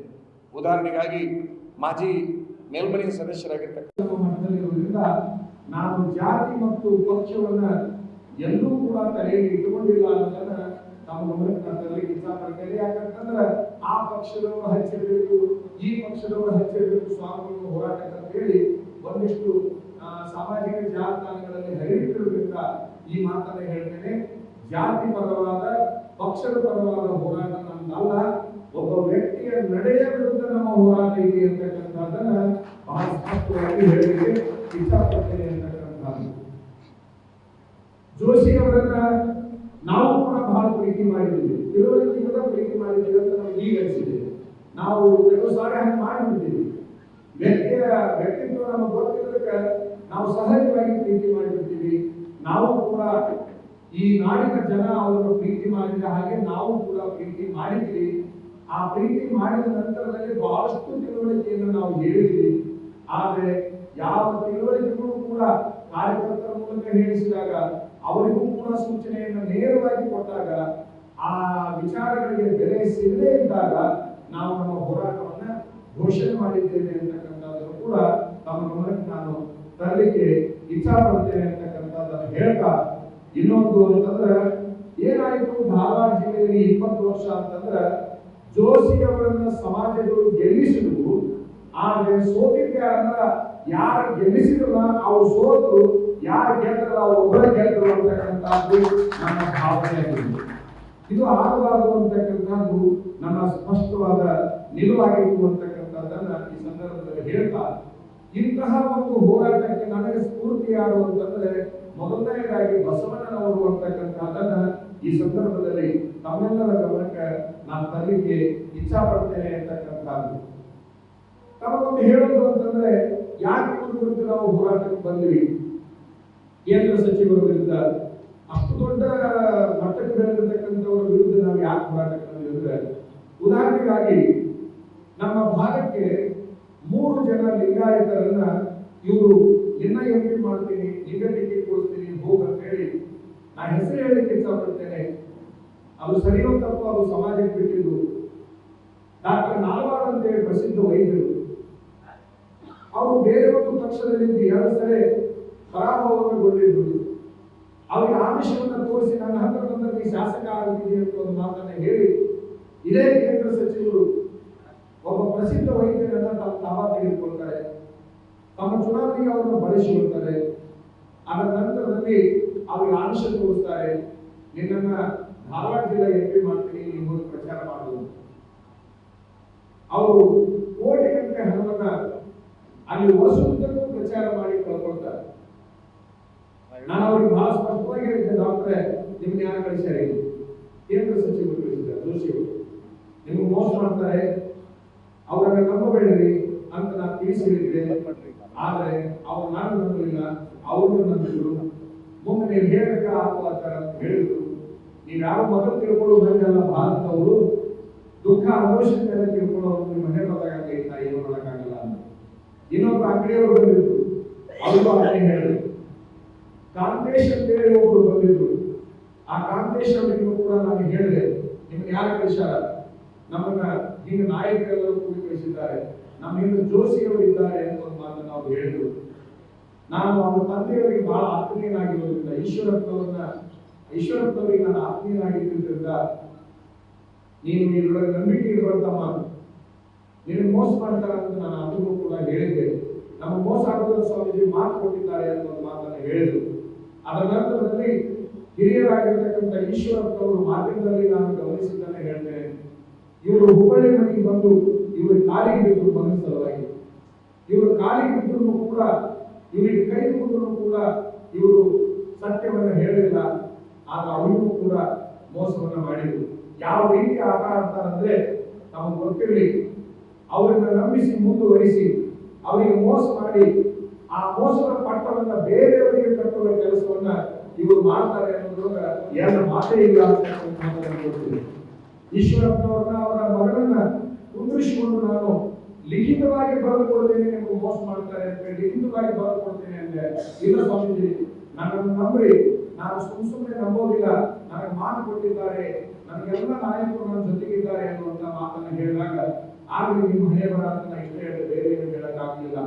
ಬಹಳ ದುರಂತ ಅಂದ್ರೆ ಏನು ಹೇಳುತ್ತೆ, ರಾಜ್ಯಗಳು ಕಥೆ ಇತ್ತು ನಮ್ಮೊಳಗ. 1 ಕೋಟಿ ಒಳಗಿನ ಬೆಳ್ಳಿಯನ್ನು ತಿಂದು ಹೊರಗಿನ ಹೋಗಲು ಮಾಡಿ ಒರೆಸಿ ಹೋಗ್ಬಿಟ್ಟಿರ್ತದೆ. ಆದ್ರೆ ಮನೆ ಮಾಲಕರು ಬಂದು ಹಗ್ಗ ಕಟ್ಟಿಕೊಂಡು ಬಿದ್ದುಕೊಂಡಿರುವಂತಹ ಆ ಹೋದ ಏನಿತ್ತಲ್ಲ, ಅದರ ಬಾಯಿಗೆ ಒರೆಸಿ ಬೆನ್ನಿ ನೋಡಿ ಒಳಗಿನ ಬೆನ್ನಿ ಹೋಗಿ ಇದೈತಿ ಅಂತ ಹೇಳಿ ಎಷ್ಟು ಬಡದಿದ್ರು ಹೋಗ್ಬೇಕಂತಂದ್ರೆ ಲೆಕ್ಕ ಬಡದಿದ್ರು ಅಂತ. ತಿಂದಿದ್ದು ಯಾವುದು ಓದಿ, ಮಾರಿ ಒರೆಸಿಕೊಂಡು ಹೊಡಿಸಿಕೊಂಡಿದ್ದು ಯಾವುದು ಹೋದ. ಇದೊಂದು ನೀತಿಕತೆ ನಮ್ಮ ದೇಶದಲ್ಲಿ. ಹಂಗ ಇವ್ರು ಏನ್ ಮಾಡ್ತಾರೆ ಅಂತಂದ್ರೆ, ಏನ್ ಬೇಕಾದ್ರೂ ಈ ರಾಜ್ಯದಲ್ಲಿ ಎಲ್ಲ ಪಾಪ ಕಾರ್ಯಗಳನ್ನು ಮಾಡಿ ಅದನ್ನ ಬೇರೆಯವರಿಗೆ ತಲೆಗೆ ಕಟ್ಟುವಂತ ಕೆಲಸವನ್ನು ಇವರು ಮಾಡಿದ್ದಾರೆ. ಅದನ್ನ ಚೆನ್ನಾಗಿ ಗೊತ್ತಿದೆ ಅಂತಕ್ಕಂಥದ್ದನ್ನ ಈ ನಾಡಿನ ಜನರ ಮುಂದೆ ನಾನು ಹೇಳಬೇಕಾಗಿದೆ ಅನ್ನುವಂಥದ್ದು. ಹೀಗೆ ಬಹಳಷ್ಟು ವಿಚಾರಗಳನ್ನ ಇವರು ಮಾಡ್ಕೊಂಡು ಬಂದಿದ್ದಾರೆ. ಕೇವಲ ಲಿಂಗಾಯತರಿಗಂತಲ್ಲ, ಈ ಭಾಗದ ಲಿಂಗಾಯತ ನಾಯಕರೆಲ್ಲ ನಾಶ ಆಗಿದ್ದಾರೆ. ಈ ಭಾಗದೊಳಗ ಚಂದ್ರಶೇಖರ್ ಗೋಕಾಕ್ ಅಂತಕ್ಕಂಥ ಒಬ್ಬ ದಲಿತರು ಅವರು ರಾಜಕೀಯವಾಗಿ ಅಧಪತನಗೊಂಡು, ಹಾಲಹಳ್ಳಿ ವೀರಭದ್ರಪ್ಪ ಹಾಲಹಳ್ಳಿ ಅಂತಕ್ಕಂಥವರು ಅಧಪತನಗೊಂಡು, ಹೀಗೆ ಬಹುಸಂಖ್ಯಾತರು ಇವರ ಹೊಡೆತಕ್ಕೆ ನುಚ್ಚು ನೂರಾಗಿದ್ದಾರೆ. ನಿಮಗೆ ಇನ್ನೊಂದು ಮಾತನ್ನು ಹೇಳೋದು ಅಂತಂದ್ರೆ, ಯಾವುದೇ ಒಬ್ಬ ವ್ಯಕ್ತಿ ಒಂದು ಸಾರಿ ಮಾತ್ರ ಶಾಸಕ MLC ಆಗಿರ್ಬೇಕು ಹೊರತಾಗಿ ಇವರು ಮುಂದೆ ಯಾರು ಬಹು ಅವಧಿಗಳವರೆಗೆ ಮುಂದುವರಿಬಾರದು ಅನ್ನುವಂಥ ಮನಸ್ಥಿತಿ ಇವರಾಗಿದೆ ಅಂತಕ್ಕಂಥದ್ದು. ಇವರೊಬ್ಬರು ಮಾತ್ರ ಯಾವಾಗಲೂ ಬಹುಮತದ ನೀರಿನಲ್ಲಿ ಆರಿಸಿ ಬರಬೇಕು, ಉಳಿದವರೆಲ್ಲ 1-2 ಅವಧಿ ಅವರು ಸರ್ಕೊಂಡು ಹೋಗ್ಬಿಡ್ಬೇಕು ಅಂತಕ್ಕಂಥದ್ದು. ನಿಮ್ಗೆಲ್ಲ ಗೊತ್ತು ಯಾರ್ಯಾರು ಪಕ್ಷಕ್ಕೆ ಕರ್ಕೊಂಡು ಬರ್ತಾರೆ, ಯಾರ್ಯಾರ ಪ್ರಚಾರ ಕಳಿಸಿ ಆರ್ಥಿಕವಾಗಿ, ರಾಜಕೀಯವಾಗಿ, ಸಾಮಾಜಿಕವಾಗಿ, ದೈಹಿಕವಾಗಿ, ಮಾನಸಿಕವಾಗಿ ಎಷ್ಟು ವ್ಯಕ್ತಿಗಳನ್ನ ಇವರು ನಾಶ ಮಾಡಿದ್ದಾರೆ ಅಂತಕ್ಕಂಥದ್ದನ್ನ ತಾವು ಈ ಭಾಗದಲ್ಲಿ ನೋಡಿದ್ದೀರಿ ಅಂತಕ್ಕಂಥದ್ದನ್ನು ಕೂಡ ನೆನಪು ಮಾಡಿಕೊಡ್ತೇನೆ ಅಂತಕ್ಕಂಥದ್ದು ಬಹಳ ಗಮನಿಸಬೇಕಾಗಿರುವಂತಹ ವಿಚಾರ ಅಂತಂದ್ರೆ, ಇನ್ನೊಂದು ಮಾತನ್ನು ಹೇಳಿದ್ದೀರ, ಯಾವ ರೀತಿ ಹಿಡಿತವನ್ನು ಸಾಧಿಸಿದ್ದಾರೆ ಇವರು ಅಂತಂದ್ರೆ, ವ್ಯವಸ್ಥೆಯ ಮೇಲೆ ಯಾವ ರೀತಿ ಹಿಡಿತ ಸಾಧಿಸಿದ್ದಾರೆ ಅಂದ್ರೆ, ಯಡಿಯೂರಪ್ಪನವರ ಪರವಾಗಿ ನಾನು ಅಂದ್ರೆ ಅವರು ಇಳಿಸಬಾರದು ಅನ್ನುವ ಹೋರಾಟವನ್ನು ಮಾಡ್ತಿರ್ಬೇಕಾದ್ರೆ ಅವರು ರಾಜೀನಾಮೆ ಕೊಟ್ಟ ಸಭೆಯಲ್ಲಿ ಕಣ್ಣೀರು ಹಾಕ್ತಾ ಇರೋದನ್ನು ನಾವು ಗಮನಿಸಿದ್ವಿ. ಇಡೀ ರಾಜ್ಯ ಗಮನಿಸಿದ್ರೆ, ರಾಷ್ಟ್ರ ಗಮನಿಸಿದ್ರೆ, ನಾನು ಇಲ್ಲದೆ ಹೇಳ್ತಾ ಇಲ್ಲ. ಆ ಕಣ್ಣೀರು ಹಾಕಿದ ನಂತರದಲ್ಲಿ ಅವರು ಕಣ್ಣೀರನ್ನು ಒರೆಸಿಕೊಂಡು ಏನ್ ಹೇಳ್ತಾರೆ ಅಂದ್ರೆ, ಇದು ನನ್ನ ದುಃಖದ ಕಣ್ಣೀರು ಅಲ್ಲ, ಇದು ನನ್ನ ಸಂತೋಷದ ಕಣ್ಣೀರು ಅಂತ ಹೇಳಿಕೊಂಡು, ಅವಾಗ ನಾನೊಂದು ಮಾಧ್ಯಮ ಗೋಷ್ಠಿಗೆ ಒಂದು ಮಾತನ್ನು ಹೇಳಿದೆ, ನಮ್ಮ ನಾಯಕರಿಗೆ ಎಷ್ಟು ಕೆಟ್ಟ ಪರಿಸ್ಥಿತಿ ಬಂದಿದೆ ರಾಜ್ಯದಲ್ಲಿ ಅಂದ್ರೆ, ಆಡಲಿಕ್ಕೆಲ್ಲ ಅಳಲಿಕ್ಕೂ ಕೂಡ ಸ್ವಾತಂತ್ರ್ಯ ಇಲ್ಲದಂತ ಕೆಟ್ಟ ಪರಿಸ್ಥಿತಿಗೆ ರಾಜ್ಯದಲ್ಲಿ ಬಂದಿದೆ ಅಂತಕ್ಕಂಥದ್ದನ್ನ ಅವತ್ತಿನ ದಿವಸ ಹೇಳಿದರೆ ಇವತ್ತಿನ ದಿವಸ ಭಕ್ತರ ಗಮನಕ್ಕೆ ನಾನು ತರಲಿಕ್ಕೆ ಇಚ್ಛಾಪಡ್ತೀನಿ ಅಂತಕ್ಕಂಥದ್ದು. ಒಟ್ಟಾರೆ ನಿಮಗೆಲ್ಲ ಒಂದು ಗೊತ್ತು, ಅದು ಯಾವುದು ಅಂತಂದ್ರೆ, ಇನ್ನೂ ಒಂದು ಕಡೆಗೆ ನಮ್ಮ ಸಮಾಜದವರು ಬೇರೆ ಸಮಾಜದವರಂತ ಅಲ್ಲಿ ಇಲ್ಲ, ಎಲ್ಲ ಸಮಾಜದವರನ್ನ ಯಾವುದೇ ಒಬ್ಬ ವ್ಯಕ್ತಿಯ ನಾಶಕ್ಕೆ, ಅಪಪ್ರಚಾರಕ್ಕೆ, ಒಗಲಿಕ್ಕೆ ಇವರು ಹಚ್ತಾರೆ. ನಾನು ಹೆಸರು ಹೇಳಲಿಕ್ಕೆ ಇಷ್ಟಪಡೋದಿಲ್ಲ. ಯಾರು 15 ವರ್ಷಗಳ ಹಿಂದೆ ಕೇಂದ್ರ ಮಂತ್ರಿಯಾಗಿದ್ರಲ್ಲ, 15 ವರ್ಷಗಳ ಹಿಂದೆ ಕೇಂದ್ರ ಮಂತ್ರಿ ಆಗಿದ್ರಲ್ಲ, ಇವತ್ತಿನ ದಿವಸ ಅವ್ರ ಶಾಸಕರು. ಅವ್ರ ಪರಿಸ್ಥಿತಿಯಲ್ಲಿ ಬಂದದಪ್ಪ ಅಂತಂದ್ರೆ ಇವರು ಹೇಳಿಕೊಟ್ಟಿದ್ದನ್ನ ಒದರುವ ಪರಿಸ್ಥಿತಿ ಬಂದೈತೆ ಹೊರತಾಗಿ ಬೇರೆ ಯಾವ ಪರಿಸ್ಥಿತಿಗಳು ಇವತ್ತು ಅವರಿಲ್ಲ. ಇದು ನಿಮ್ಗೆ ಬಹಳ ಸ್ಪಷ್ಟವಾಗಿ ಗೊತ್ತೈತೆ. ಯಾರ ವಿರುದ್ಧ ಹೋಗಿರ್ತಾರೋ ಆ ಪಕ್ಷದ ನಾಯಕರ ವಿರುದ್ಧ ಹೋಗಿರ್ತಾರೆ. ಇಡೀ ರಾಷ್ಟ್ರದಲ್ಲಿ ಪಕ್ಷ ವಿರೋಧಿ ಚಟುವಟಿಕೆಗಳನ್ನ ಮಾಡತಕ್ಕಂಥವ್ರನ್ನ ಸೋಮಣ್ಣ ಬೇವಿನ ಮರದವರು ಅವತ್ತು ನಮ್ಮ ಹತ್ರ ಬಂದಿದ್ರು. KMF ಅಧ್ಯಕ್ಷರಾಗಿರ್ತಕ್ಕಂಥ ಬಸವರಾಜ ಅರಕೊಂಡವರು ನಮ್ಮ ಹತ್ರ ಬಂದಿದ್ರು. ಹಾವೇರಿಯ ಪ್ರಮುಖರಾಗಿರ್ತಕ್ಕಂಥ ನಾಗೇಂದ್ರ ಕಡಕೋಳ್ ನಮ್ಮ ಹತ್ರ ಬಂದಿದ್ರು 10 ವರ್ಷಗಳ ಹಿಂದೆ. ತಮಗೊಂದು ಆಶ್ಚರ್ಯದ ಮಾತನ್ನ ಹೇಳ್ತೇನೆ, ನಿಮ್ಮ ಸಂಸದರು ಕೆಲಸ ಮಾಡುವುದಿಲ್ಲ, ಯಾಕೆ ಸುಮ್ಮನೆ ಅವ್ರನ್ನ ಬೆನ್ನು ಹತ್ತಿದ್ದೀರಿ, ಅವರು ಚುನಾವಣೆಗೆ ಎಲ್ಲರನ್ನ ಬಳಸಿಕೊಳ್ತಾರೆ ಅಂತ ಅವತ್ತಿನ ದಿವಸ ನಾವು 10 ವರ್ಷದಿಂದ ವಾದ ಮಾಡಿದ್ವಿ. ಈಗೇನು ಕೆಲಸ ಆಗಬೇಕಾಗಿದೆ ಹೇಳ್ರಿ, ನಾವದೀವಲ್ಲ, ಅವ್ರ ಸಂಪರ್ಕಕ್ಕೆ ಬಂದಿಲ್ಲ ಅನ್ನುವಂಥ ಮಾತನ್ನು ಹೇಳಿದ್ವಿ. ಅವತ್ತಿನ ದಿವಸ ಅವರಿಗೆ ನಾವು 3 ಮಂದಿಗೆ ಹೇಳಿದ್ದೇನು ಅಂದರೆ, ಹಾಗಾದ್ರೆ ನಿಮ್ಮ ಸಂಸದರು ಕೆಲಸ ಮಾಡ್ತಾರೆ ಅನ್ನೋದಾದ್ರೆ ಅವ್ರದ್ದು ಒಂದು ಅನುದಾನ ಇರ್ತದೆ. ಹುಬ್ಬಳ್ಳಿ ಒಳಗೆ ಒಂದು ರುದ್ರಾಕ್ಷಿ ಮಠ ಅಂತಿದೆ, ಅದು ಬಹಳ ಹೀನ ಸ್ಥಿತಿ ಒಳಗೆ ಬಂದಿದೆ, ಹಳೆ ಕಟ್ಟಡ. 2 ಕಿಲೋಮೀಟ ಇದೆ. ಅದರ ನಂತರದಲ್ಲಿ ನವಲಗುಂದದೊಳಗೆ ಒಂದು ಗವಿ ಮಠದ ಕಟ್ಟಡ ನಡೆದಿದೆ. ಈ 3 ಕಟ್ಟಡಗಳಿಗೆ ಅನುದಾನ ಕೊಡಿಸ್ರಿ ನೋಡೋಣ ಅಂದೆ. ನಾಳೆ ಬೆಳಗ್ಗೆ ಹರಿದ್ರೆ ನಾವು ಆದೇಶ ಪತ್ರ ಕೊಡಿಸ್ತೀವಿ ಅಂತಂದ್ರು. ಅವ್ರು ಮುಂದಂದ್ರು, ನೀವು ಹೇಳಿದ್ದೆ ಕರೆಯಾದ ಸ್ವಾಮೀಜಿ, ಅವ್ರೇನು ಕೆಲಸ ಮಾಡೋರಲ್ಲ ಅಂತಂದ್ರು.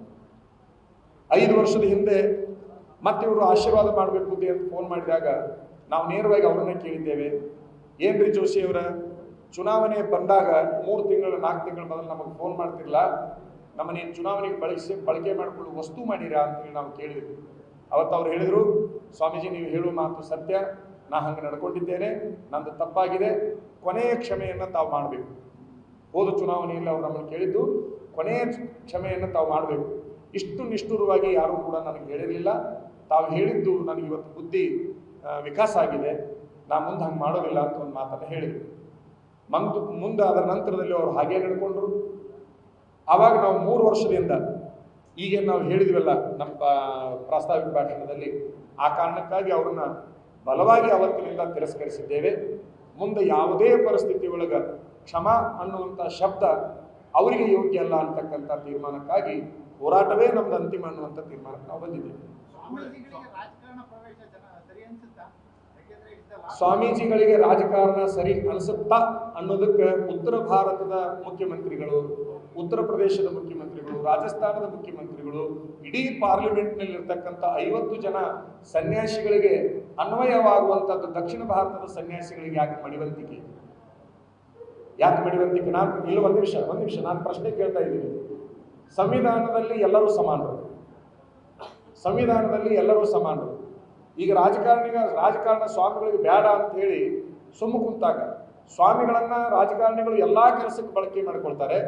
ಆದ್ರೆ ರಾಜಕಾರಣಕ್ಕೆ ಚುನಾವಣೆಗೆ ನಿಲ್ಲಬೇಕು ಅನ್ನುವಾಗ ಇದಕ್ಕಾಗಿ ಇವರು, ಇದಕ್ಕೇನು ಸಂಬಂಧ ಇವರು ಅನ್ನುವಂಥ, ಒಂದು ನಿಮಿಷ, ಇದಕ್ಕೇನು ಸಂಬಂಧ ಅನ್ನುವಂತಹ ಮಾತನ್ನು ಅವರೆಲ್ಲ ಹೇಳ್ತಾ ಬಂದಿದ್ದಾರೆ. ನಿಮ್ಗೆ ಅದೆಲ್ಲ ಗೊತ್ತು. ಅಂದಮೇಲೆ ಈಗ ಇಡೀ ನಾಡು ಮತ್ತು ಕಾವಿ ಲೋಕ ಏನು ಅಪೇಕ್ಷೆ ಪಡ್ತಾ ಇದೆ ಅಂದರೆ, ಉತ್ತರ ಭಾರತದಲ್ಲಿ ಹೇಗೊಂದು ಮಾದರಿ ಆಡಳಿತ ಸಿಕ್ಕಿದೆ, ದಕ್ಷಿಣ ಭಾರತದಲ್ಲಿ ಅಂತಹ ಮಾದರಿ ಆಡಳಿತಕ್ಕೆ ಮಠಾಧಿಪತಿಗಳು ಕಾರಣರಾಗಬೇಕು ಅಂತೇಳಿ, ಒಂದು ನಿಮಿಷ, ಇದನ್ನ ಮಠಾಧಿಪತಿಗಳು ಮತ್ತು ಸಮಾಜದ ಪ್ರಮುಖರು, ಎಲ್ಲ ಸಮಾಜದ ನಾಯಕರು ತೀರ್ಮಾನವನ್ನು ತೆಗೆದುಕೊಂಡಿದ್ದಾರೆ. ಇದರ ಬಗ್ಗೆ ನಾವು ಆತ್ಮಾವಲೋಕನ ಮಾಡ್ಕೊತೀವಿ. ಅಧಿಕಾರದ ಆಸೆ ಅಂತಕ್ಕಂಥದ್ದು ಇದ್ರೆ 25 ವರ್ಷ ನಾ ಕಾಯಬೇಕಾಗಿರ್ಲಿಲ್ಲ. 25 ವರ್ಷದಿಂದ ನಾ ಘೋಷಣೆ ಮಾಡ್ಬೋದಾಗಿತ್ತು. ಆಸೆ ಇತ್ತು ಅಂತಂದ್ರೆ 25 ವರ್ಷದಿಂದ ಘೋಷಣೆ ಮಾಡ್ಬೋದಾಗಿತ್ತು. ಇದು ಅಧಿಕಾರದ ಆಸೆ ಅಲ್ಲ, ಅಧಿಕಾರದ ಲಾಲಸೆಯಲ್ಲಿ ಜನರನ್ನ ತಿರಸ್ಕಾರ ಮಾಡ್ತಕ್ಕಂಥ ವ್ಯಕ್ತಿಗಳ ವಿರುದ್ಧ ಹೋರಾಟ. ಅಧಿಕಾರದ ಆಸೆ ಅಲ್ಲ. ಎಲ್ಲಿದೆ ಅಧಿಕಾರದ ಆಸೆ? ನಾವು ಎಲ್ಲಾದರೂ ಚುನಾವಣೆಗೆ ನಿಲ್ತೀವಿ ಅಂದಿವೆ, ಆ ಚುನಾವಣೆಯ ವಿಚಾರಗಳನ್ನು ಮಾತಾಡಿದಿವೆ, ಮತದಾರರನ್ನ ಎಚ್ಚರಿಸುವ ಪ್ರಯತ್ನವನ್ನು ಮಾಡ್ತಾ ಇದ್ದೇವೆ. ಯಾವುದಾದ್ರೂ ಒಬ್ಬ ಸೂಕ್ತ ಅಭ್ಯರ್ಥಿಯನ್ನ ಆ ವ್ಯಕ್ತಿಯ ವಿರುದ್ಧ ನಾವು ಹುಡುಕ್ತಾ ಇರುವಂತಹ ಸಂದರ್ಭದಲ್ಲಿ ಎಲ್ಲರ ಅಭಿಪ್ರಾಯ ಏನು ಬರ್ತಾ ಇದೆ ಅಂದ್ರೆ, ಈ ಸದ್ಯದ ಪರಿಸ್ಥಿತಿ ಒಳಗ ನೀವು ಮಾತ್ರ ಸೂಕ್ತ ವ್ಯಕ್ತಿ, ಇನ್ಯಾರು ಅಲ್ಲ ಅನ್ನುವಂಥದ್ದನ್ನ ಸಾರ್ವಜನಿಕರು ಹೇಳ್ತಾ ಇದ್ದಾರೆ ಹೊರತಾಗಿ ಅದನ್ನ ನಾವು ಹೇಳ್ತಾ ಇಲ್ಲ. ಅದನ್ನ ನಾವು ಆತ್ಮಾವಲೋಕನ ಮಾಡ್ತಾ ಇದ್ದೀವಿ.